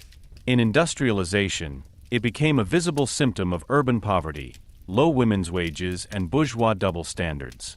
In the 20th century, in wars and dictatorships, she showed particularly brutally how political violence can penetrate into the most intimate areas of life. And in the present, it remains a field of contention between prohibition, regulation, decriminalization, protection, and self-determination. It is precisely this diversity that makes it clear that there is no one history of prostitution. There are many stories. The story of an enslaved woman in a Roman brothel is not the same as that of an educated courtesan in a Renaissance city. The story of a poor seamstress in the 19th century is different from the story of a woman who experienced coercion and violence in a military brothel system of the 20th century. A modern person who consciously and self-organizes sexual services lives under different conditions than someone who is controlled by debts, threats, missing papers, or human trafficking. Anyone who makes all these experiences into a single narrative does not do justice to reality. But despite all the differences, there are recurring patterns that run through the centuries. One of these patterns is double standards. Prostitution was almost always used and at the same time despised. Men sought sexual services, states collected taxes, armies organized brothels, cities tolerated women's shelters, colonial administrations regulated sexual availability, but the shame usually stuck to those who had the least power. Demand was rarely morally persecuted than supply. The customer often disappeared under the protection of status, money, and anonymity. The woman or the socially weaker person remained visible, registrable, shameful, and punishable. This double standard shows that morality has rarely been evenly distributed throughout history. It was not only based on deeds, but also on rank, gender, property, and social power. Another pattern is the control of the body. In almost every era, religious, state, or medical institutions tried to regulate prostitution. Sometimes this was done by marking, sometimes by neighborhoods, sometimes by registration, sometimes by forced examinations, sometimes by police violence, sometimes by moral reformatories. The body of the prostitute became the place where societies carried out their fears and ideas of order. Fear of sin, fear of illness, fear of disorder, fear of female independence, fear of social decay, or fear of loss of control. Again and again, the body of those affected was not first considered vulnerable, but dangerous. He should be monitored, investigated, trapped, expelled, or disciplined. Protection and control were often so close to each other that they could hardly be separated. In addition, there is the question of poverty. Prostitution has always been described as a moral problem, but its social causes have long been suppressed. Poverty, lack of work, low wages, war, migration, lack of education, debt, family violence, widowhood, illegitimate pregnancy, slavery, and dependency without rights were decisive factors. Those who do not have secure living opportunities make decisions under pressure. This does not mean that all people in prostitution do not have agency, but it means that freedom must never be viewed in the abstract. A decision is not automatically free just because it has been formally made. It must be seen in the conditions under which it is created. It is precisely these conditions that have historically often been harsh, unjust, and shaped by power. The history of prostitution, therefore, also tells a story of women and other vulnerable groups whose voices have rarely been handed down. They were written, judged, laughed at, preached, researched, recorded, and decided. But they themselves often hardly have a say in the sources. We know the voices of counselors, priests, doctors, policemen, judges, soldiers, writers, and reformers much better than the voices of those who were involved. This silence is no coincidence. It is part of the balance of power. Those who stand on the margins leave fewer files of their own. Those who are not allowed to write, who are not credible in court, who remain silent out of shame or are forced to remain silent, often appear in history only as the object of other people's descriptions. Therefore, a responsible presentation must always try to look behind these foreign judgments. At the same time, the people in this story should not be seen only as victims. That would also be a shortening. Many tried to act within narrow limits, to survive, to earn money, to use relationships, to protect themselves, to seek solidarity, or to find ways out of hardship. Some gained influence, some organized, some disagreed, some fled, some fought for recognition. Even in difficult circumstances, people can develop strategies. But agency does not mean that the conditions were just. It is precisely the tension between survival and coercion, between decision and pressure, between self-assertion and exploitation that makes the story so difficult and so human. Over the centuries, it has become particularly clear how strongly prostitution has been associated with the image of femininity. Societies often divided women into categories: the honorable wife, the pure virgin, the dangerous seductress, the fallen woman, the repentant sinner, the sick prostitute, the victim, the worker. These images were never neutral. They determined who received protection and who experienced contempt. They decided who could marry, who was credible, who got help, and who was punished. The female body was made the bearer of family honor, religious morality, national purity, or public order. Prostitution has therefore always been related to marriage, family, inheritance, sexual morality, and male power. However, history also shows that state intervention alone does not guarantee a solution. Bans could drive prostitution underground. Regulation could promise protection and yet entrench stigma. Medical control could want to fight illness and humiliate people at the same time.